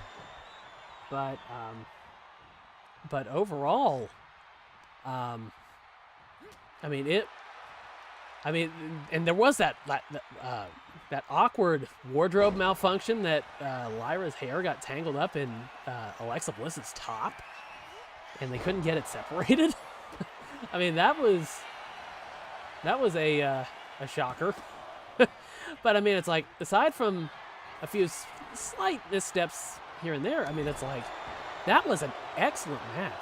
And it's like, you can usually count on the women of WWE just over-delivering. I mean, it's like, I'm kind of surprised they haven't, like, done the all-women's weekly show by now.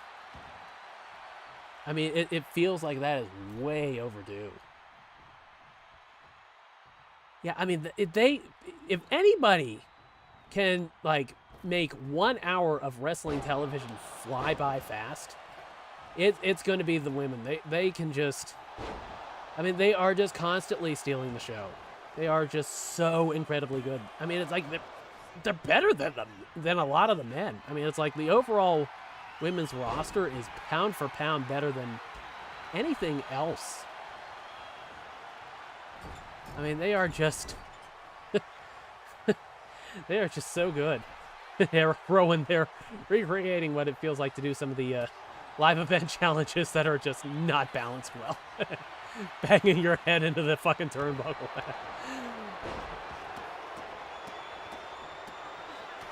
But yeah, it's like,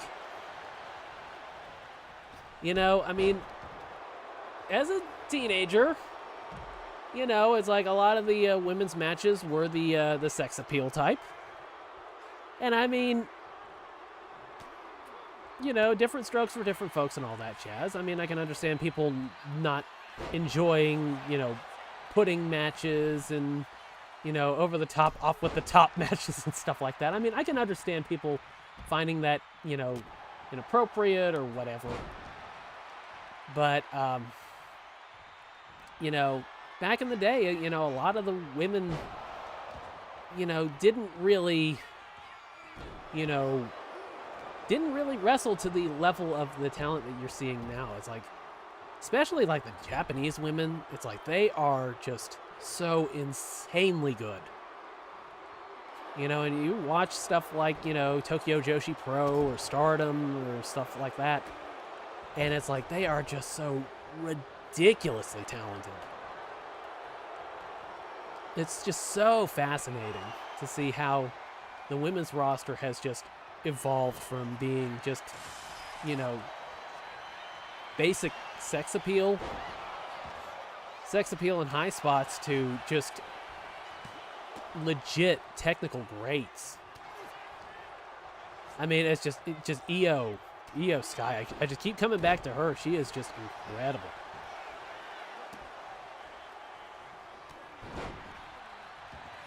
That triple threat match at WrestleMania with Rhea and Bianca.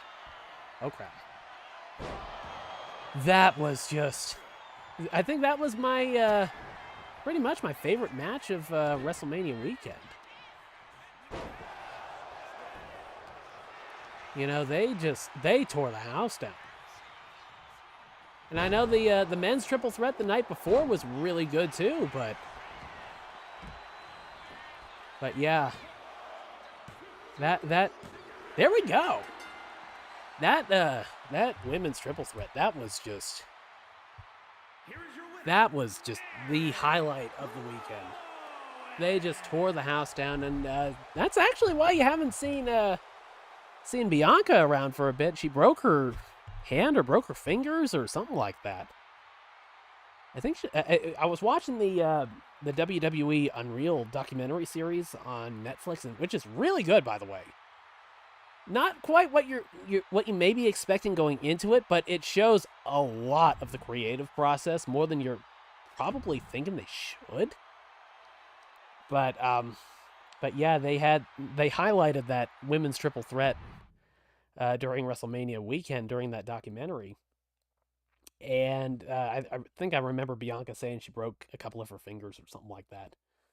And I believe that's why she's been away for some time, I think. But yeah, that match was so good. The documentary, seriously, check out WWE Unreal. I think it's like 5 episodes. I don't think it's even, I was going to say 6, but I think it was like 5 or something like that. It was like over way before I was expecting it to be. And yeah, it was really good. I thoroughly enjoyed it. Usually with stuff like that, I think that the episodes are like about an hour, if I recall correctly. You know, 45 minutes-ish. It's like I just tossed that on while I was, you know, getting, you know, some stuff done or cleaned up or whatever. And it went quick. I mean, I really enjoyed it. But yeah, it's like, I feel like WWE's women's roster at this point is just, it is so top to bottom stacked. And I'm not talking about like the chestial region when I say that. This is like a wholesome usage of the word stacked. And but I mean, they are just so incredibly good that it's really a surprise that they haven't done kind of like the WWE equivalent of Glow.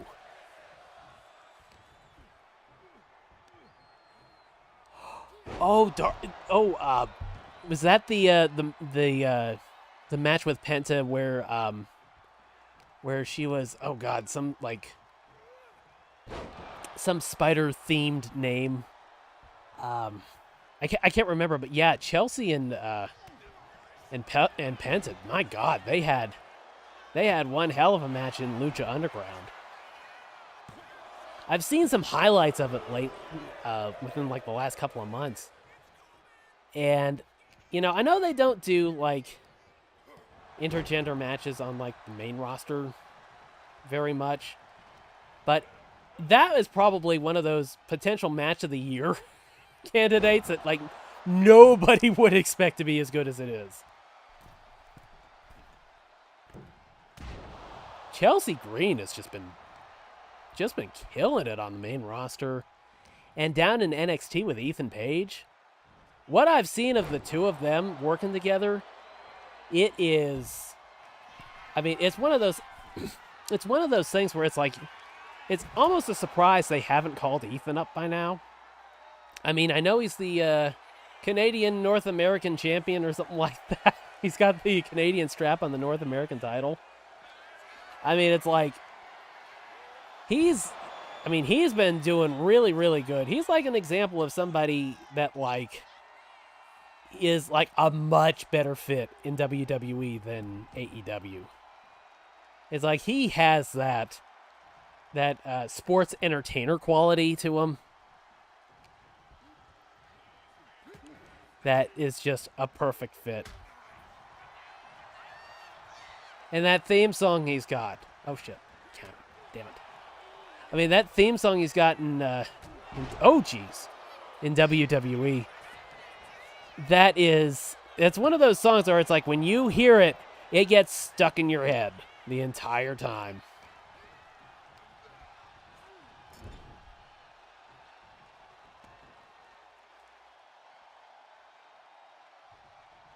But,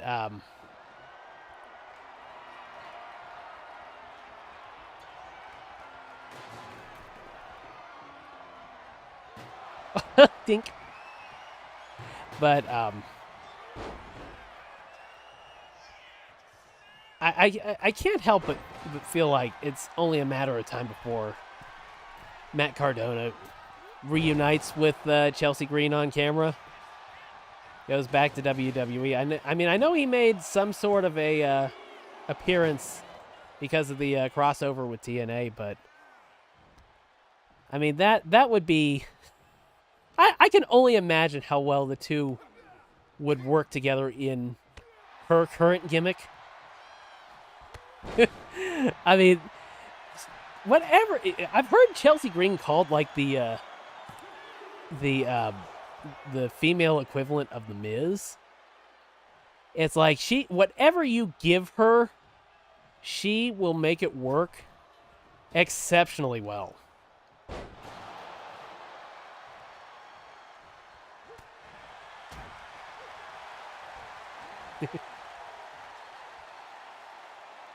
That would be so good. I'm surprised they haven't, like, well, put it this way. I haven't been watching NXT, but to the best of my knowledge, I haven't heard about Matt and Chelsea reuniting on camera. Oh no, I think did he? Oh no, he did get the kind of like the claw choke slam. What the hell happened with that trash can? I've been keeping like some of the screen clips or whatever, the saved clips, and I'm wanting to do kind of like a Botchamania, but for WWE 2K25, kind of like a compilation video. I want to do that. I haven't gotten around to it yet, but there are so many different random, odd happenings that it just feels like it is that the video would just kind of like make itself, really. But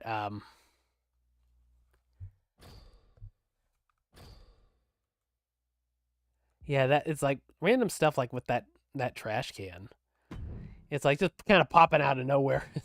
It's like I've had so many moments like that, and like with Kyrie pretty much like warp speeding across the ring during that 8-woman tag earlier. It's like so many like little moments like that where you're just like, what the fuck was that?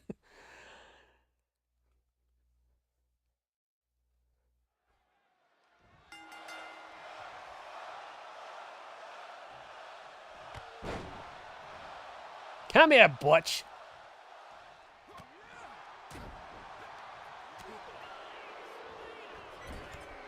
geez. Butch with the flying dick to the face.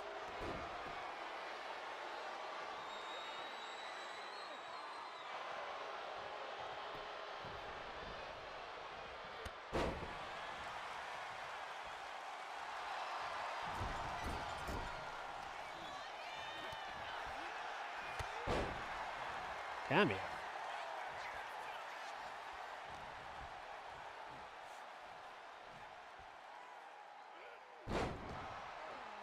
Have a good day, man. Thanks for hanging out. Appreciate you sticking around.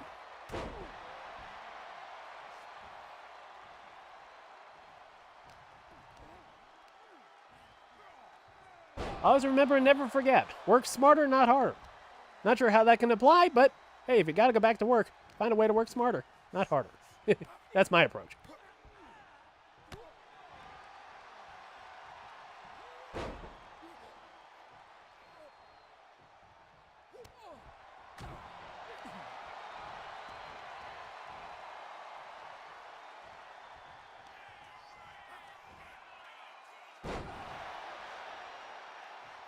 Oh, okay.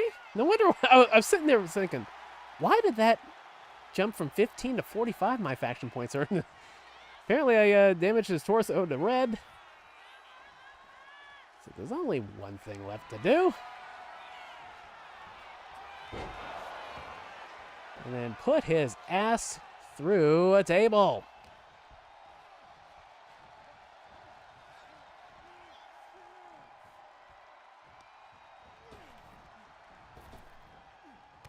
Oop.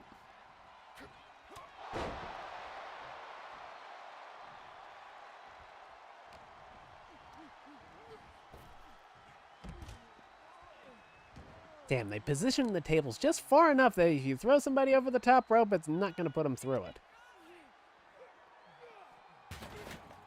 What the hell was that? Oh, Lord. I love this game. It's not perfect, but let me tell you, it is one of the best WWE games that they have put out in ages.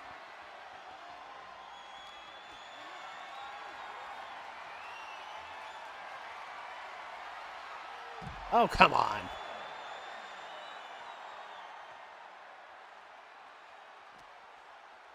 Like, for me, it's like the best WWE games of the modern era. It's like I was kind of like on a like an off year type basis. Okay, that'll work. But it's like I'd buy like every other year or so. And it's like for me, you know, I loved 2K17. It's like I spent countless hours with that. Probably close to this. Maybe even more. That was like my favorite of the modern games. Then eventually I upgraded to 2K19. Skipped 20 for obvious reasons. And I've picked up pretty much every year since, I think, in some way, shape, or form. And they've all been good, varying degrees of good. But this one has, like, so had its shit together that it's just been a joy to play. And I haven't done nearly as much with the offline as I usually do in these. It's like I've just spent most of my time with the MyFaction mode. And that's unusual for me. I mean, I tend to kind of go 50-50-ish with MLB The Show between, like, the season or franchise mode and doing the Diamond Dynasty. But this time around, it's, you know, it's like with this WWE 2K, I mean, it has been probably 70-30 in favor of the online mode whenever I'm playing it.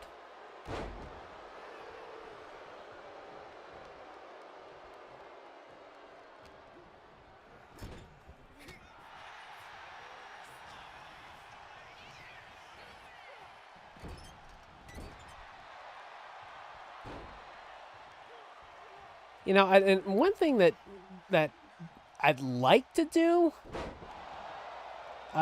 is I'd like to stream the Bloodline what is it, Bloodline Dynasty mode, the essentially this year's showcase mode. But because they use so much archival footage, I feel like it's potentially like a copyright strike problem or something like that, so I've avoided it. But essentially that mode, I mean, it's hosted by Paul Heyman, and he's basically taking you through the history of the family that, you know, the Samoan Dynasty family, you know, The Rock and High Chief Peter Maivia, Yokozuna, Rocky Johnson, Appa and Sika. I mean, it's like, I mean, I've seen a lot of the family there throughout the years, but it's like, it's neat to kind of have a more in-depth knowledge of their legacy. And that mode is just perfect. Paul Heyman is, I mean, the perfect choice to host something like that. He just keeps you constantly engaged with everything he's talking about, all the history lessons with it and stuff like that. It's been a really good mode. I had like an early launch issue where like one mode or one match against the Steiner brothers wouldn't. It's like the CPU would like take over control of your wrestler for you, and I ended up having to like end up skipping a cutscene or something like that, and it ended up fixing the problem. But you know, aside from that, it's like the mode has just been so good, and I don't know that I had that problem on the Switch, so I think that was something that they straightened out after a little bit of time. But if you've been away from the WWE games for a bit, this is definitely one that you might want to consider coming back to, because I mean the roster is excellent. You know, I mean there's a few, there's several characters that are walled off in the MyFaction mode. You have to get the persona cards for them, but aside from that, I mean, most of the heavy hitters can be unlocked through the purchasable store from just playing offline, playing like the exhibition mode or whatever. So, but yeah, I mean, it's like, this is just a phenomenal installment in the series. Definitely worth picking up if you can.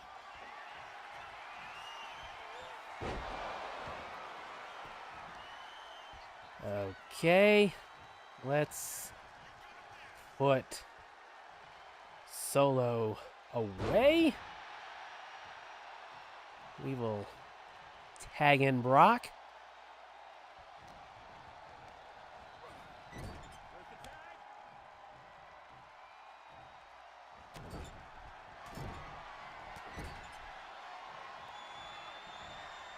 No, don't fling him too far over to that corner. Come on. Here comes the pain.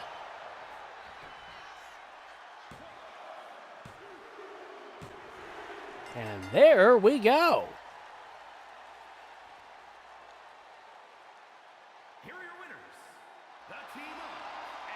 Yeah, we did it. You and me did it. Yeah, high five. High five, dude.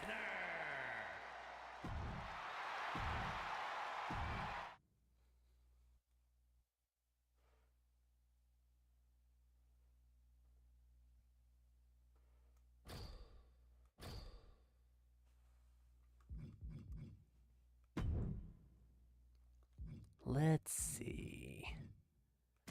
We'll take Jordan Grace into combat. I didn't get to play as her too much in that 4-player, or that 8-woman tag, I should say.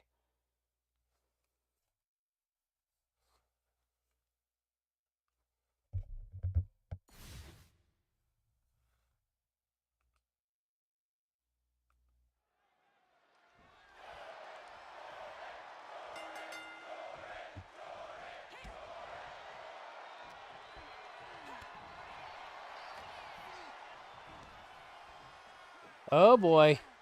Ferda breaker. Ferda break her?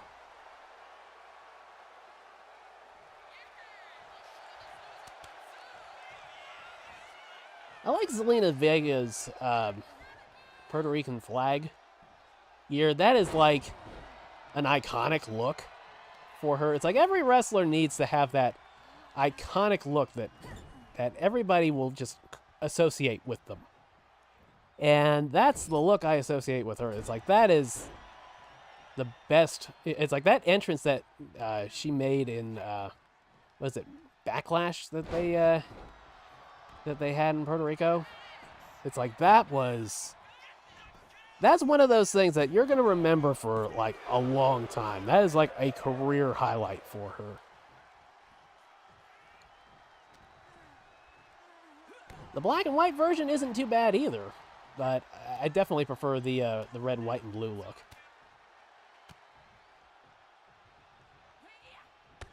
Ooh, God, that sounded bad, man.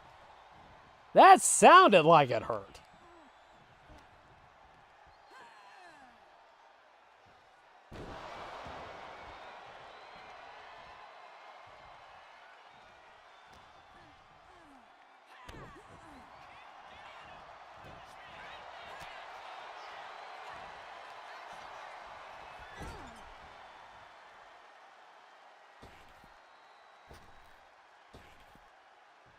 Oh, Jordan countered. I didn't even realize there was a counter to that. Oh, wait. Haven't done all the moves I need to yet. Oh.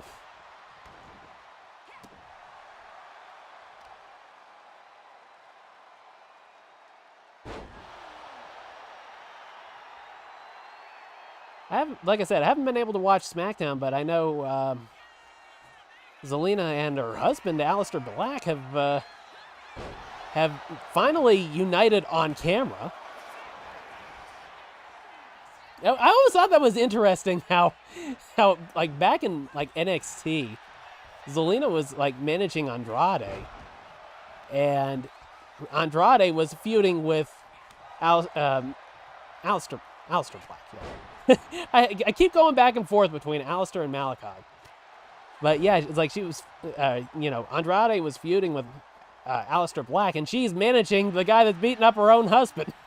I always thought that was such a rather interesting dynamic.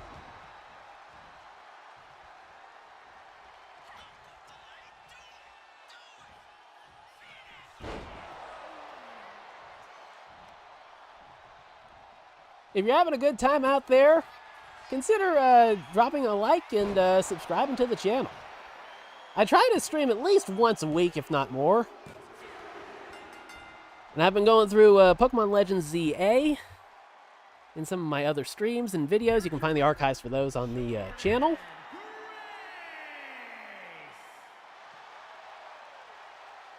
Likes and shares and stuff like that, it's like, oh, that stuff helps so much, because it's like YouTube is pretty much dominated by the people that go viral, and it's like they put a video up and the next thing you know they got like 2,000 or 3,000 views on it.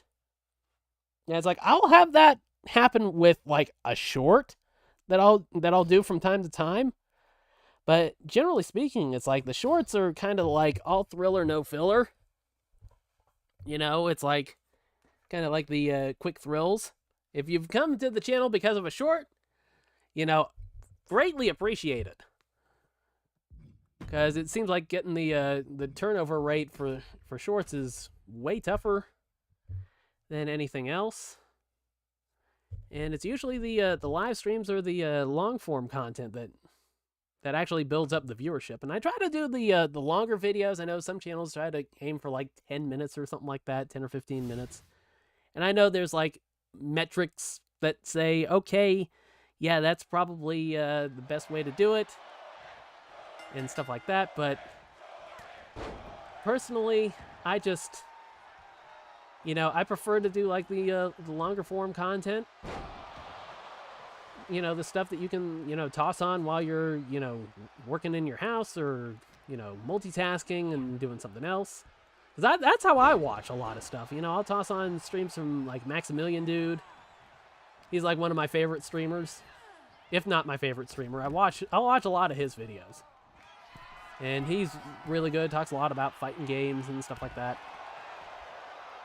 I've had a lot of, you know, a lot of streamers that, like, I've kind of, I wouldn't say I've patterned myself out of, but I figured out what I like as a viewer because of. And that's how I've kind of, like, tried to apply that stuff to, like, my own channel.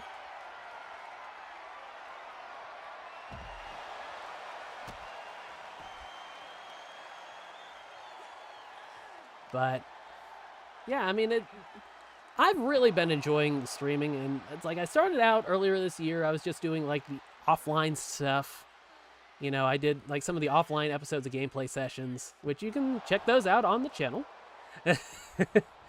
But once I, you know, made the move to doing live streams, it's like I've never really felt comfortable going back to the offline stuff because I feel like I obsess on it more.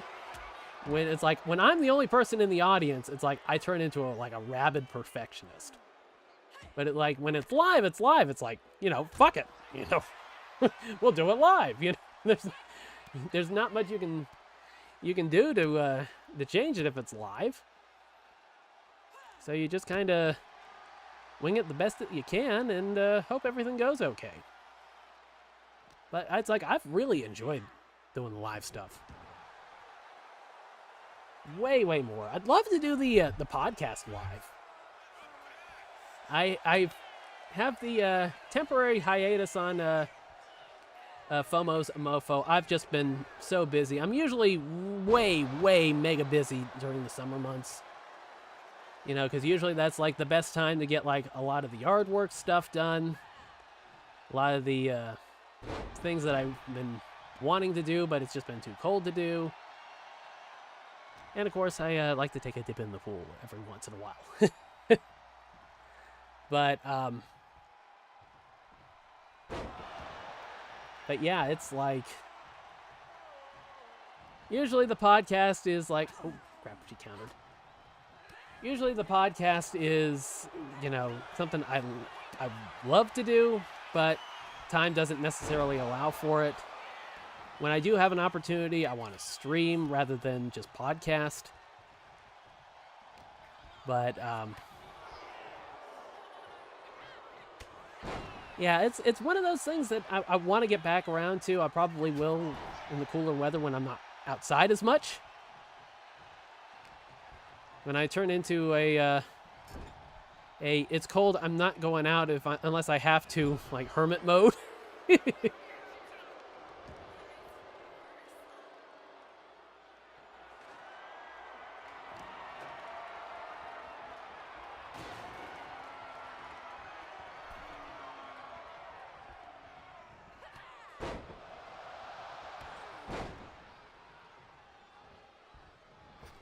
Oh crap.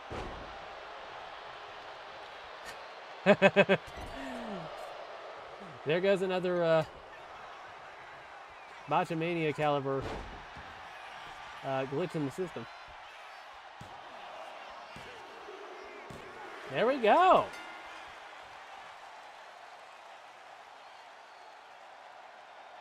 Here is your winner, Jordan Grace.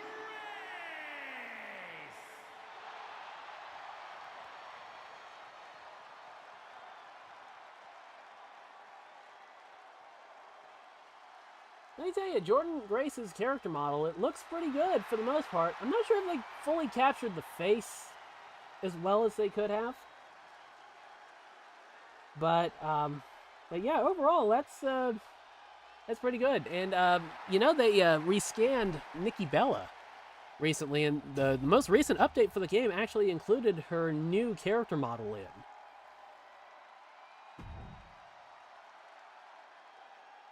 But, yeah, because I think, I want to say Brie Bella was like, what the hell is this character model? It doesn't look like her, or something like that. And of course, they ended up bringing Nikki in to get her scanned for the game.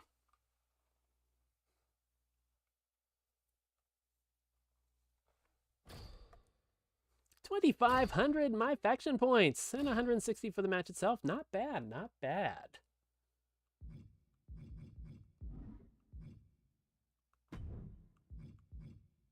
Okay, Hell in a Cell triple threat.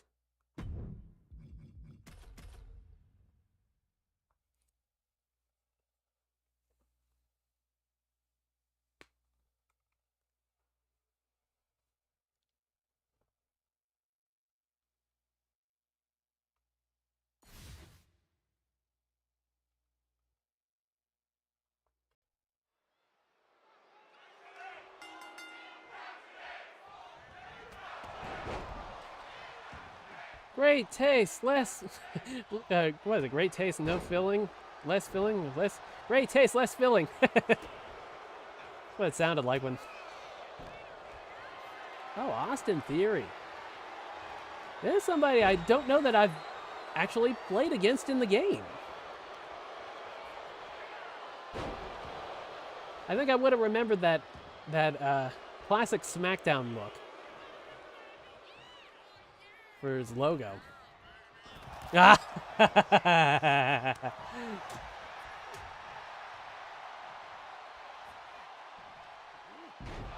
You know, it's kind of crazy how much, like, Sheamus looked like James Hetfield at one point. Lead singer of Metallica, if you don't know. I'm sure most people know, but still. If I don't say it, people will be like, okay, no, who's that? That was a damned if you do, damned if you don't, stuff like that. So I always like to take the approach that the audience doesn't necessarily know everything I'm talking about. Did Eric Rowan just basically just, like, dive head first into, like, into Austin Theory's junk? I'm not sure that move worked out the way he was intending.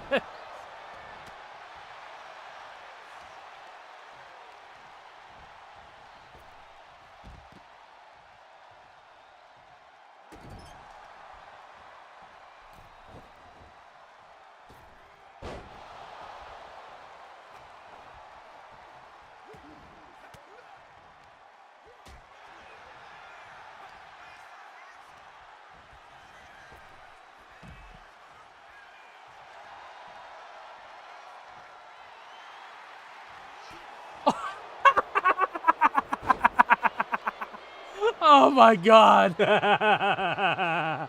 Oh, that was fucking hilarious. Oh my god, that might be the best interrupt for a taunt I have ever experienced in the WWE game. That was hilarious.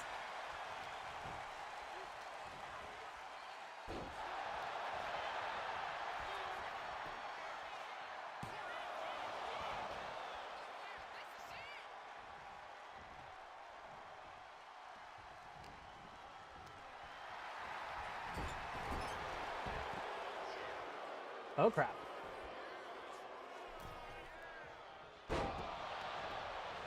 Apparently, Austin Theory was also supposed to be a part of the vision. Then Seth got hurt, and plans changed. You know, that's the interesting aspect of pro wrestling, is that even though it's scripted television, real life and real life events can really influence the on-air product. The way, real life and fantasy kind of blend together, or fiction, or however you want to put it, blend together with WWE and pro wrestling, it's like there's just nothing like it on Earth. That's what makes wrestling so entertaining. It's not simply the soap opera level drama. It's how the real life aspects influence the product. People that legit hate each other. I mean, look at the whole Matt Hardy Edge feud when Lita legit cheated on Matt with Edge. I mean, that was captivating television.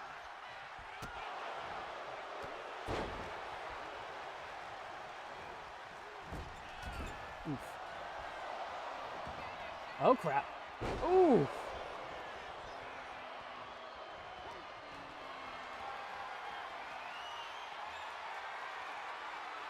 Oh, there's no way Austin could do that. I mean, dude's strong.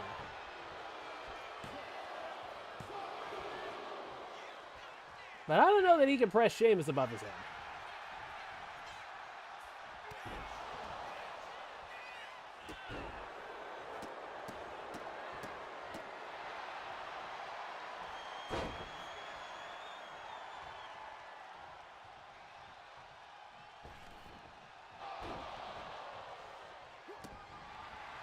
How do I get... Oh, crap. What the hell was that? And for that matter, how the hell did I kick out of it?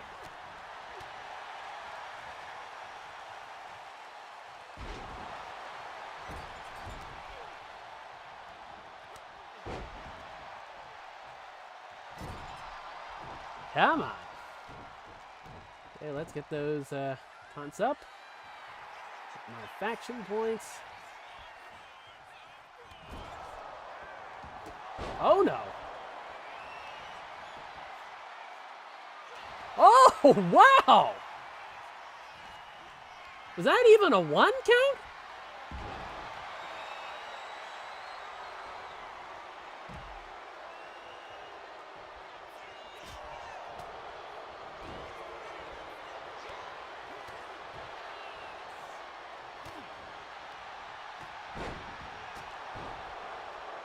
This has been a really good triple threat.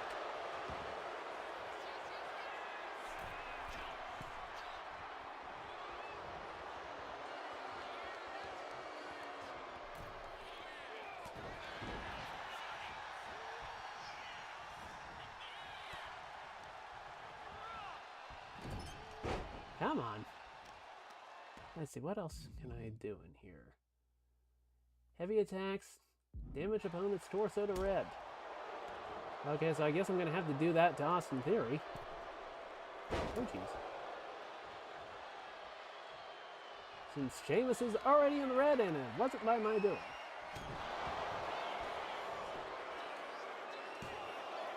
Oh, shit, I think that's going to do it. Fuck!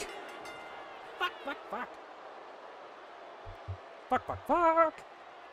Here is your winner, Austin Theory.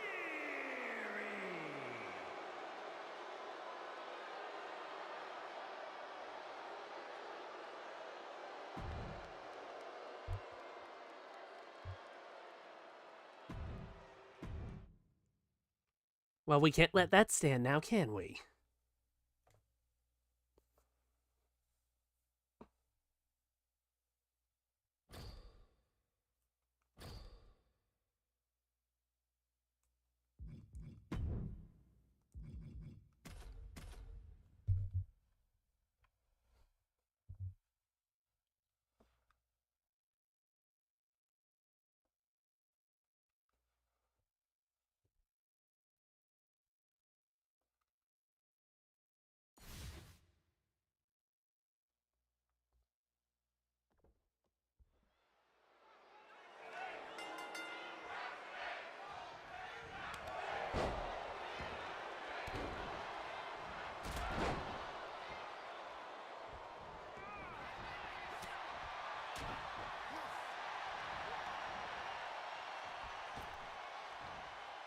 There we go.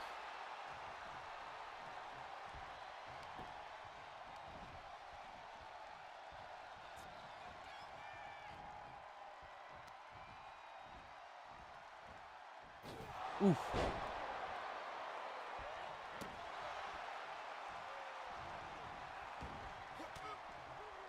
One of these days, I'm going to go old school with the wrestling game, and we are gonna do a little bit of Fire Pro D from the Sega Dreamcast someday.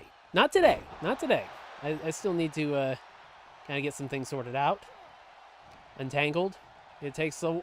If I don't mess with my existing setup, I can do everything on modern consoles. Switch to PS5 and Xbox. But when I have to start unplugging stuff and tinkering around with settings and stuff like that, then I have to kind of make a special effort for it. So it takes a little more time. But I'd love to show that game off again. I think I did that on my old WrestleGamer, or WrestleGamer I should say, videos back in my original YouTube run. I think I stopped making videos back in 2017. Then I just got back into it a few months ago. And I've been, you know, very, very glad to have gotten back into this, because it's like, I enjoy this. This is fun to me.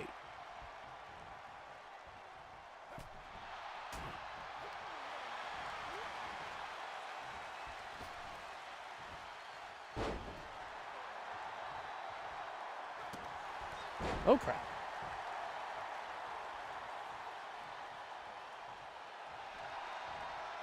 Okay. Sheamus doing his wake-up taunt on Austin. But not gonna brogue kick him. That's a tough word. It's brogue. Brogue? Keep wanting to just call it bro. Is it bro?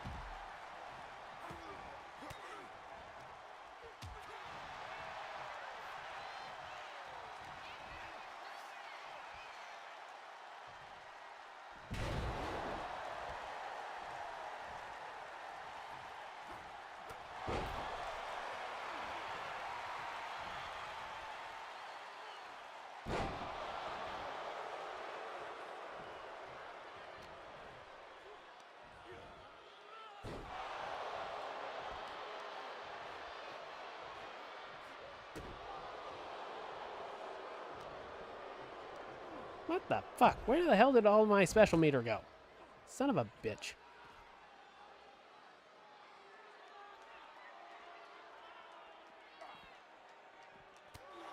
Come on. Get up, Rowan. Let's see. Let's get the sledgehammer.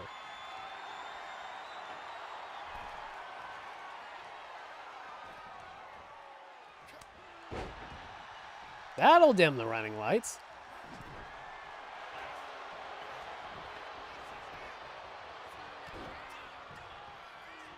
And Sheamus with the save.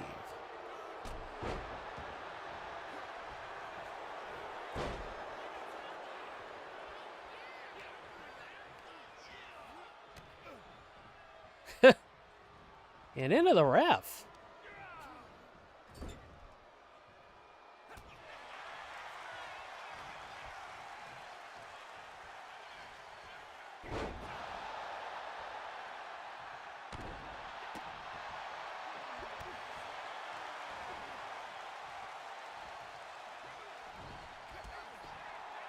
Come on. It's a shameful thing, lobster head. Okay. You. Oh, come on! Son of a bitch.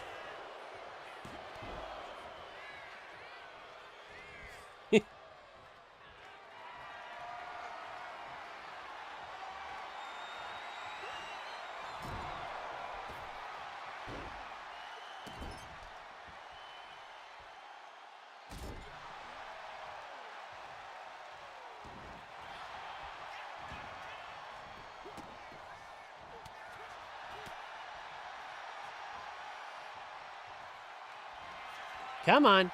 Get it. Get it. Get it. There we go. What the hell? Oh, jeez. Kick out at 1.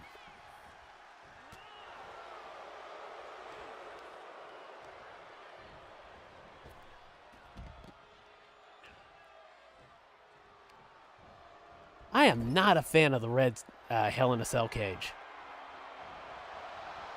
It is just such an eyesore.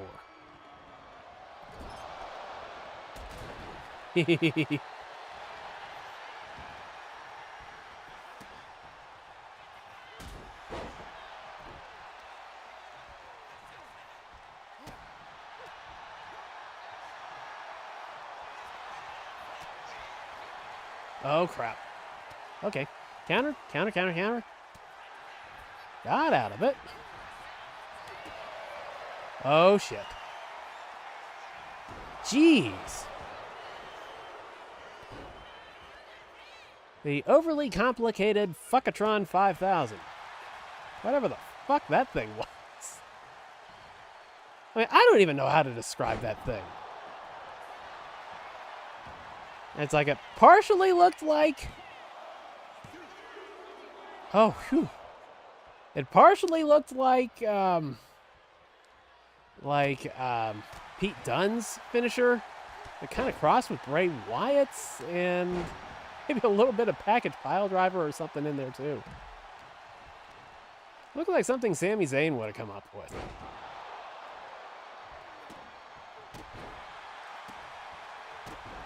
Okay, this is good. This is very good. And now, I've earned all of my faction points I need for this match.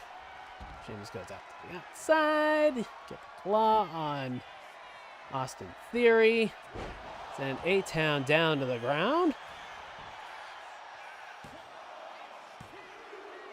And there we go. That was tougher than I was expecting. Here is your winner, When you're talking, you know, Pink Diamond 98 overall, Eric Rowan, that should have been way easier than it was. That's the fun of a triple threat. That was really good.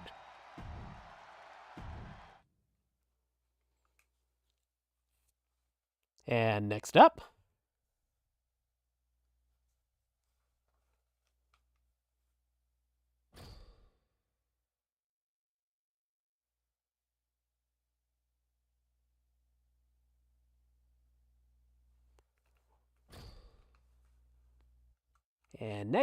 we have, oh, Lita. Lita, hot mamacita.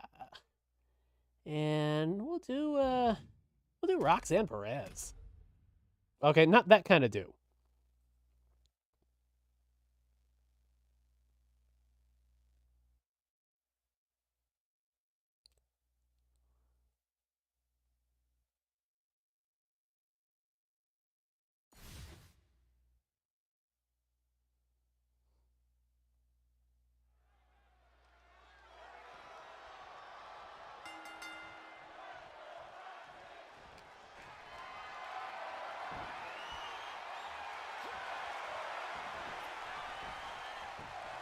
Okay, come on.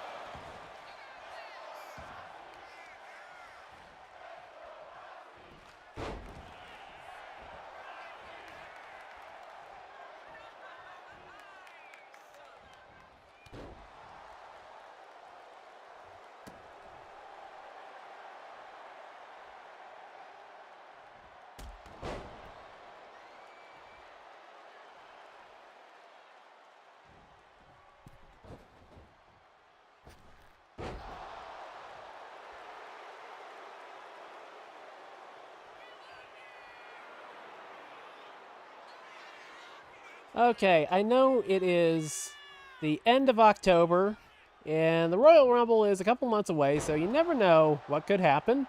Injuries and all that jazz. But if everything goes according to plan, or, well, everybody just stays healthy, I'm going to say my pick, my early pick, my 3-month early pick, for winner of the Women's Royal Rumble will be Roxanne Perez. Well, I had to hit cancel on that one. Still need to hit her with my finisher.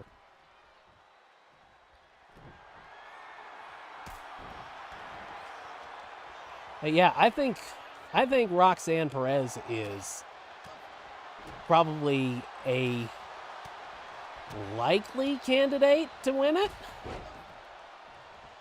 I mean, she's just been you know, another one where it's like pretty much everything you give her, she is just hitting it out of the park.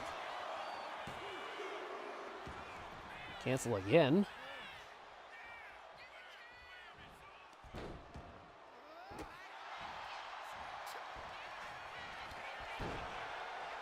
Okay, now I can finish it. 1, 2, and 3 count from Charles Robinson. She put up very little resistance.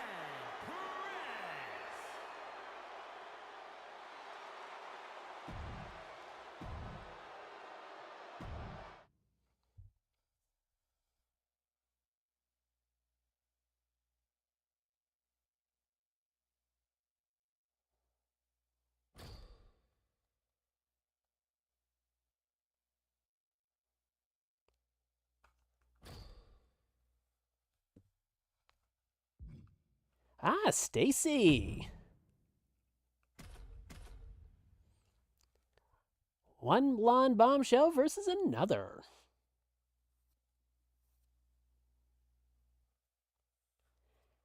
I think the rumor is that Liv Morgan's going to be able to be back sometime next year, early next year. I'm not sure if she's going to be cleared for the Rumble or not, but hopefully she will be back up and running very soon. Now, one thing that kind of stuck out to me was, like, the facial mannerisms. You know, it's like, you know, Stacy Keibler is just wailing on her. And you just kind of have like a generic face there, just kind of like an emotionless face to it. And, you know, I feel like facial mannerisms, that's one area that could use some improvement. You know, the mid-match facial mannerisms. You know, that could definitely use some improvement. And like I said, I'd love to have more of the actual, like, grunts and groans from the individual talent included. Because it's like when you see, like, you know, Jey Uso do, like, the, ooh, so taunt. I mean, it's like, it's actually his voice doing it. And by him actually doing that voice, you know, or, you know, them using that recording, you know, it makes it feel much more authentic.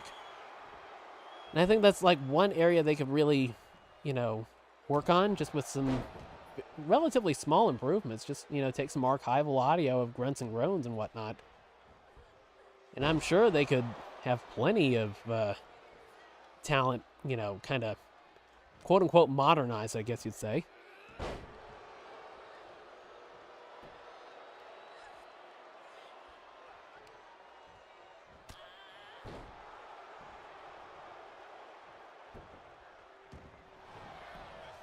Let's see, I don't think she's ready for that yet.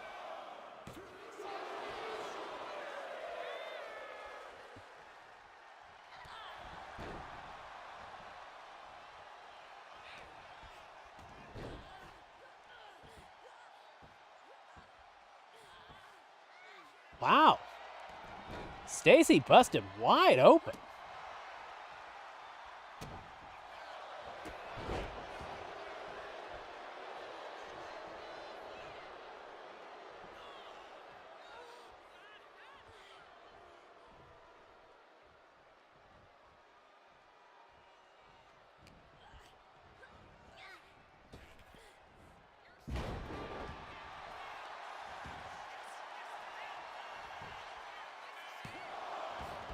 Kick out at one. I didn't even need to use the rope break on that.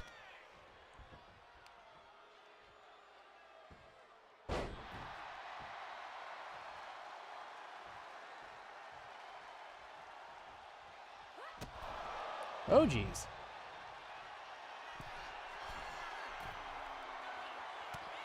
Flying Stacy.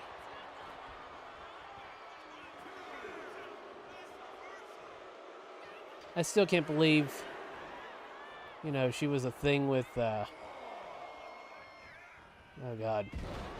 Man, I've just been awful with names today. I haven't had caffeine, maybe that's it. George Clooney. That's it.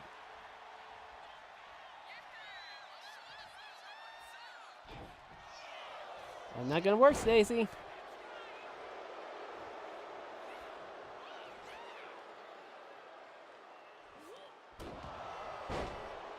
Code breaker.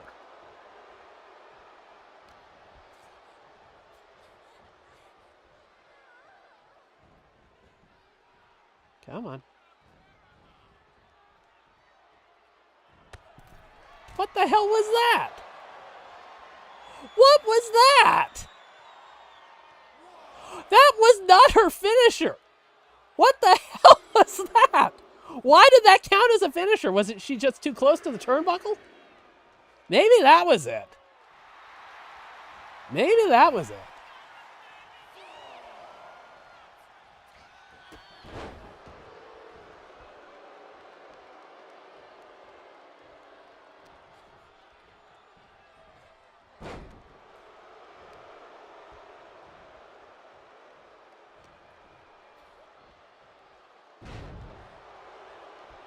Let's see if that's enough to put her away.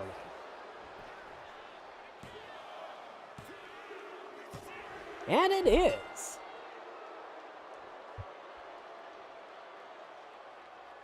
Here is your winner, Liv Morgan.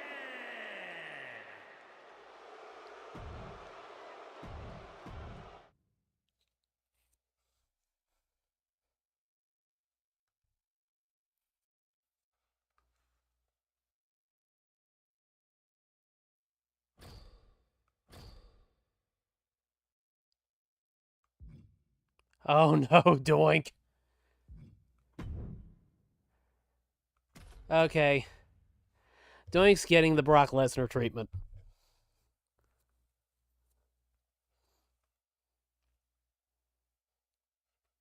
I don't hate clowns, but I don't have an active like for clowns.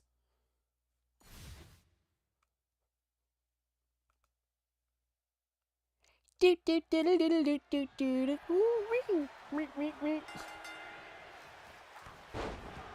think it's interesting that they didn't use the actual real picture of Doink because they probably have to pay royalties to whatever iteration of Doink they used.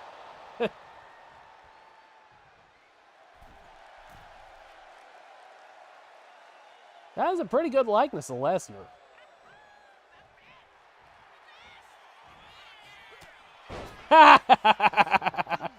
Just overhand slugged him. Okay, this is fun. I'm just gonna keep this up.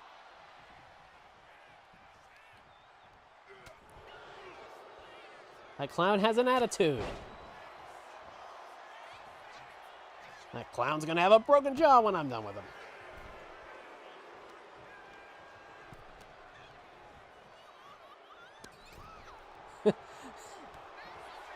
This is pro wrestling in a nutshell. You have a clown fighting a former UFC heavyweight champion, and the clown standing a fighting chance. Somewhat.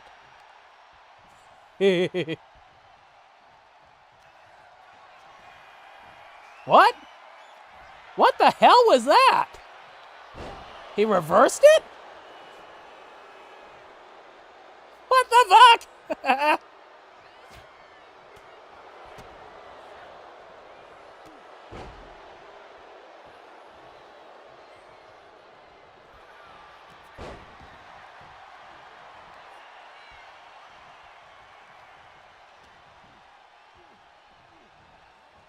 There he goes.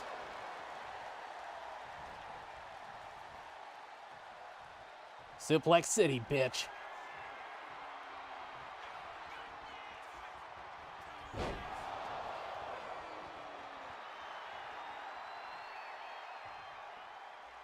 Let's see, what are the other match actions? Oh, just land another heavy attack. Okay. This is a good way to do it.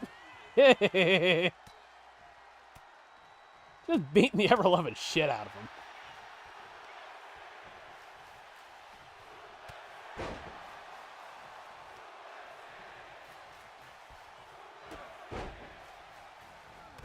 Oof. Those knee strikes always look fucking brutal.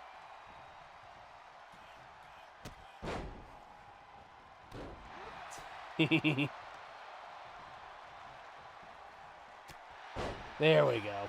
That should put him out. I know that would put me out. Which is why I'm keeping my mouth shut on Brock Lesnar. Here is your winner, Brock Lesnar.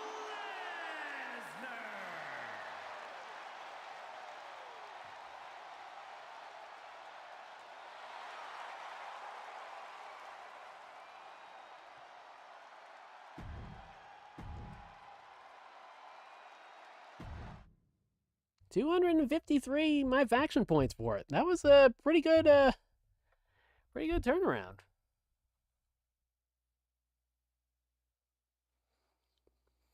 For not a lot of effort.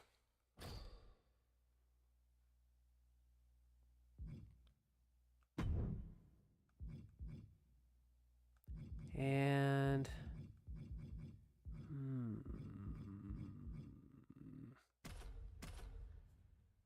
we'll reenact Kofi Mania. How about that? Or rather, the several second end to Kofi Mania.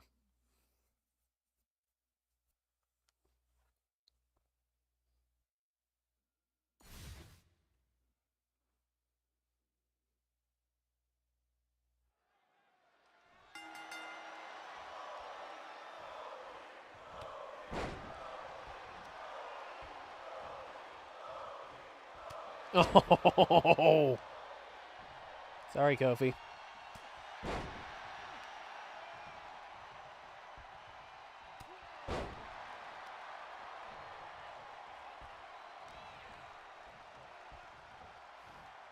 Nothing personal, Kofi. It's just business.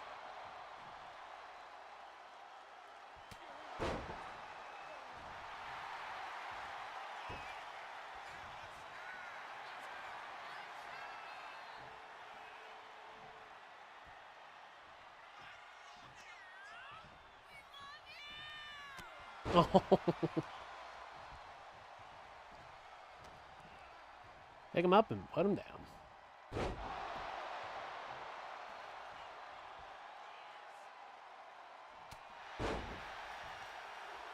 That is one of the most satisfying punches to use I've ever seen in a WWE game.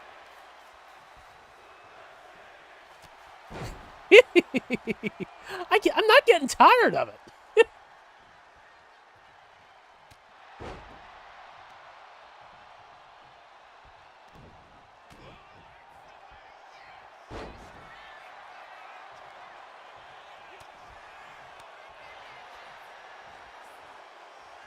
Oh, oh, that looked like it hurt. Kofi counters? Not for long.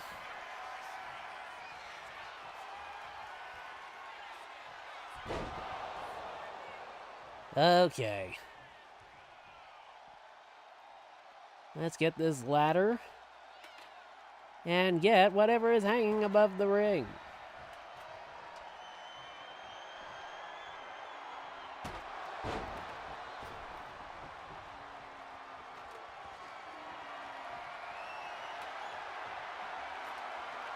And Kofi getting a ladder of his own. Whoop, damn it. Is he going to climb up?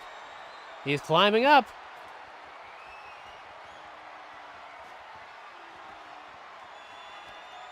Oh, shit. Oh.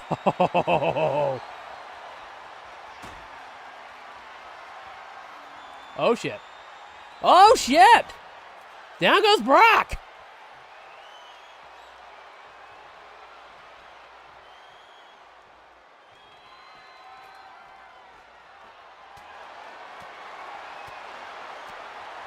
Okay. There we go.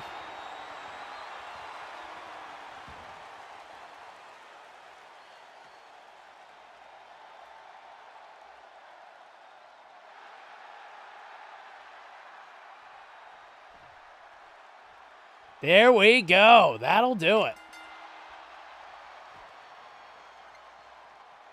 And that should give me, was it WrestleMania Series 2 pack? Here is your winner. For completing that tower?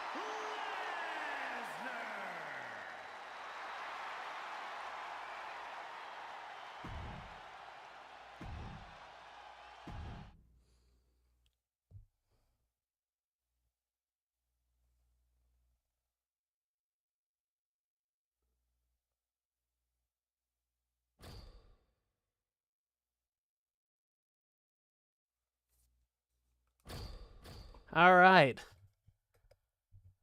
Let's see. Damn, I had a pretty good run on there, haven't I? Okay, what's in there? Okay. Now let's see what's in that pack. WrestleMania 41 Series 2.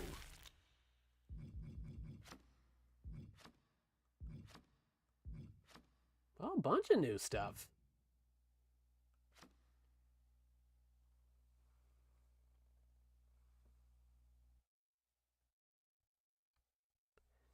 And a gold Lyra Valkyria. I think I have her in, what is it, an emerald?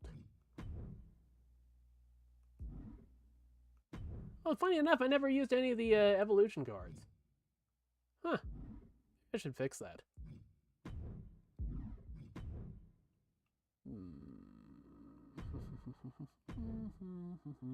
Oh, yeah, let's see. Okay, that's a gold. That's not the one I was thinking of. Anyways.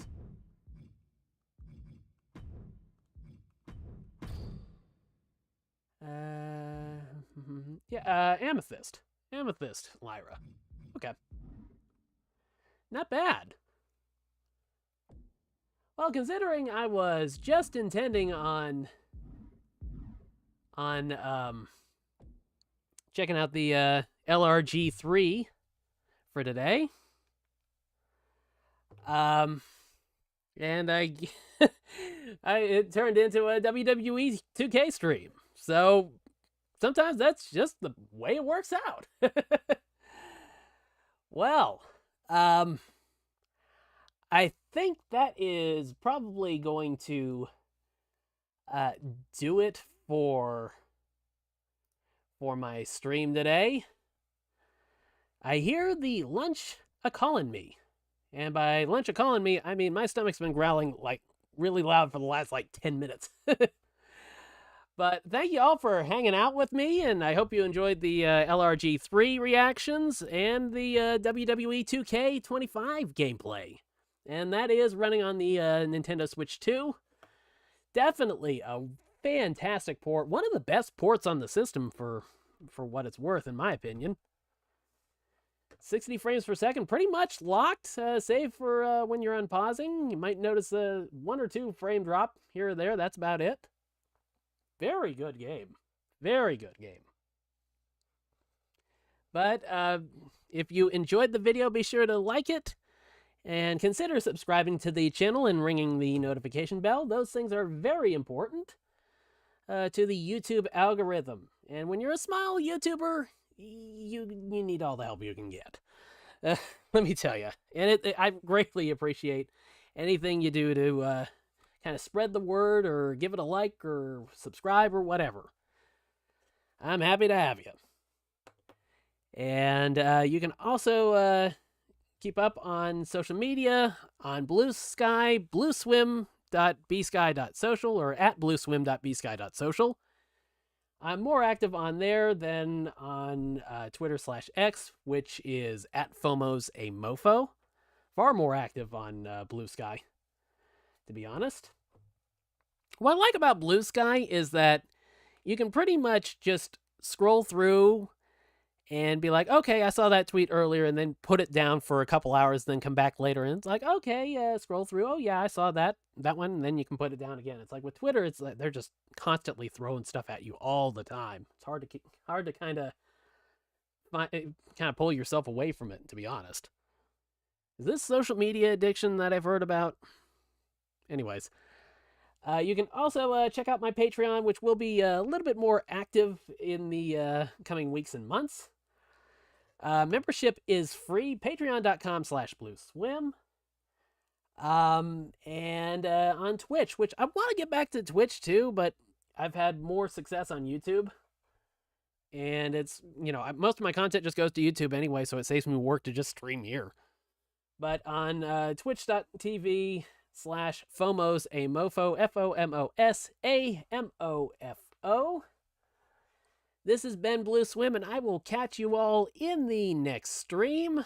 And it will be me returning to Pokemon Legends ZA for Part 6. And you can check out Part 5 in yesterday's live stream. And I took on, who is it? The streamer, Kanari, in a promotion match. As well as dealt with, I think it was like close to half a dozen of the rogue Mega Evolution Pokemon. So give that stream a look if you are curious about that and want to play catch up. And I will see you next time. Thanks for hanging out, everybody. Have a good day. Take care.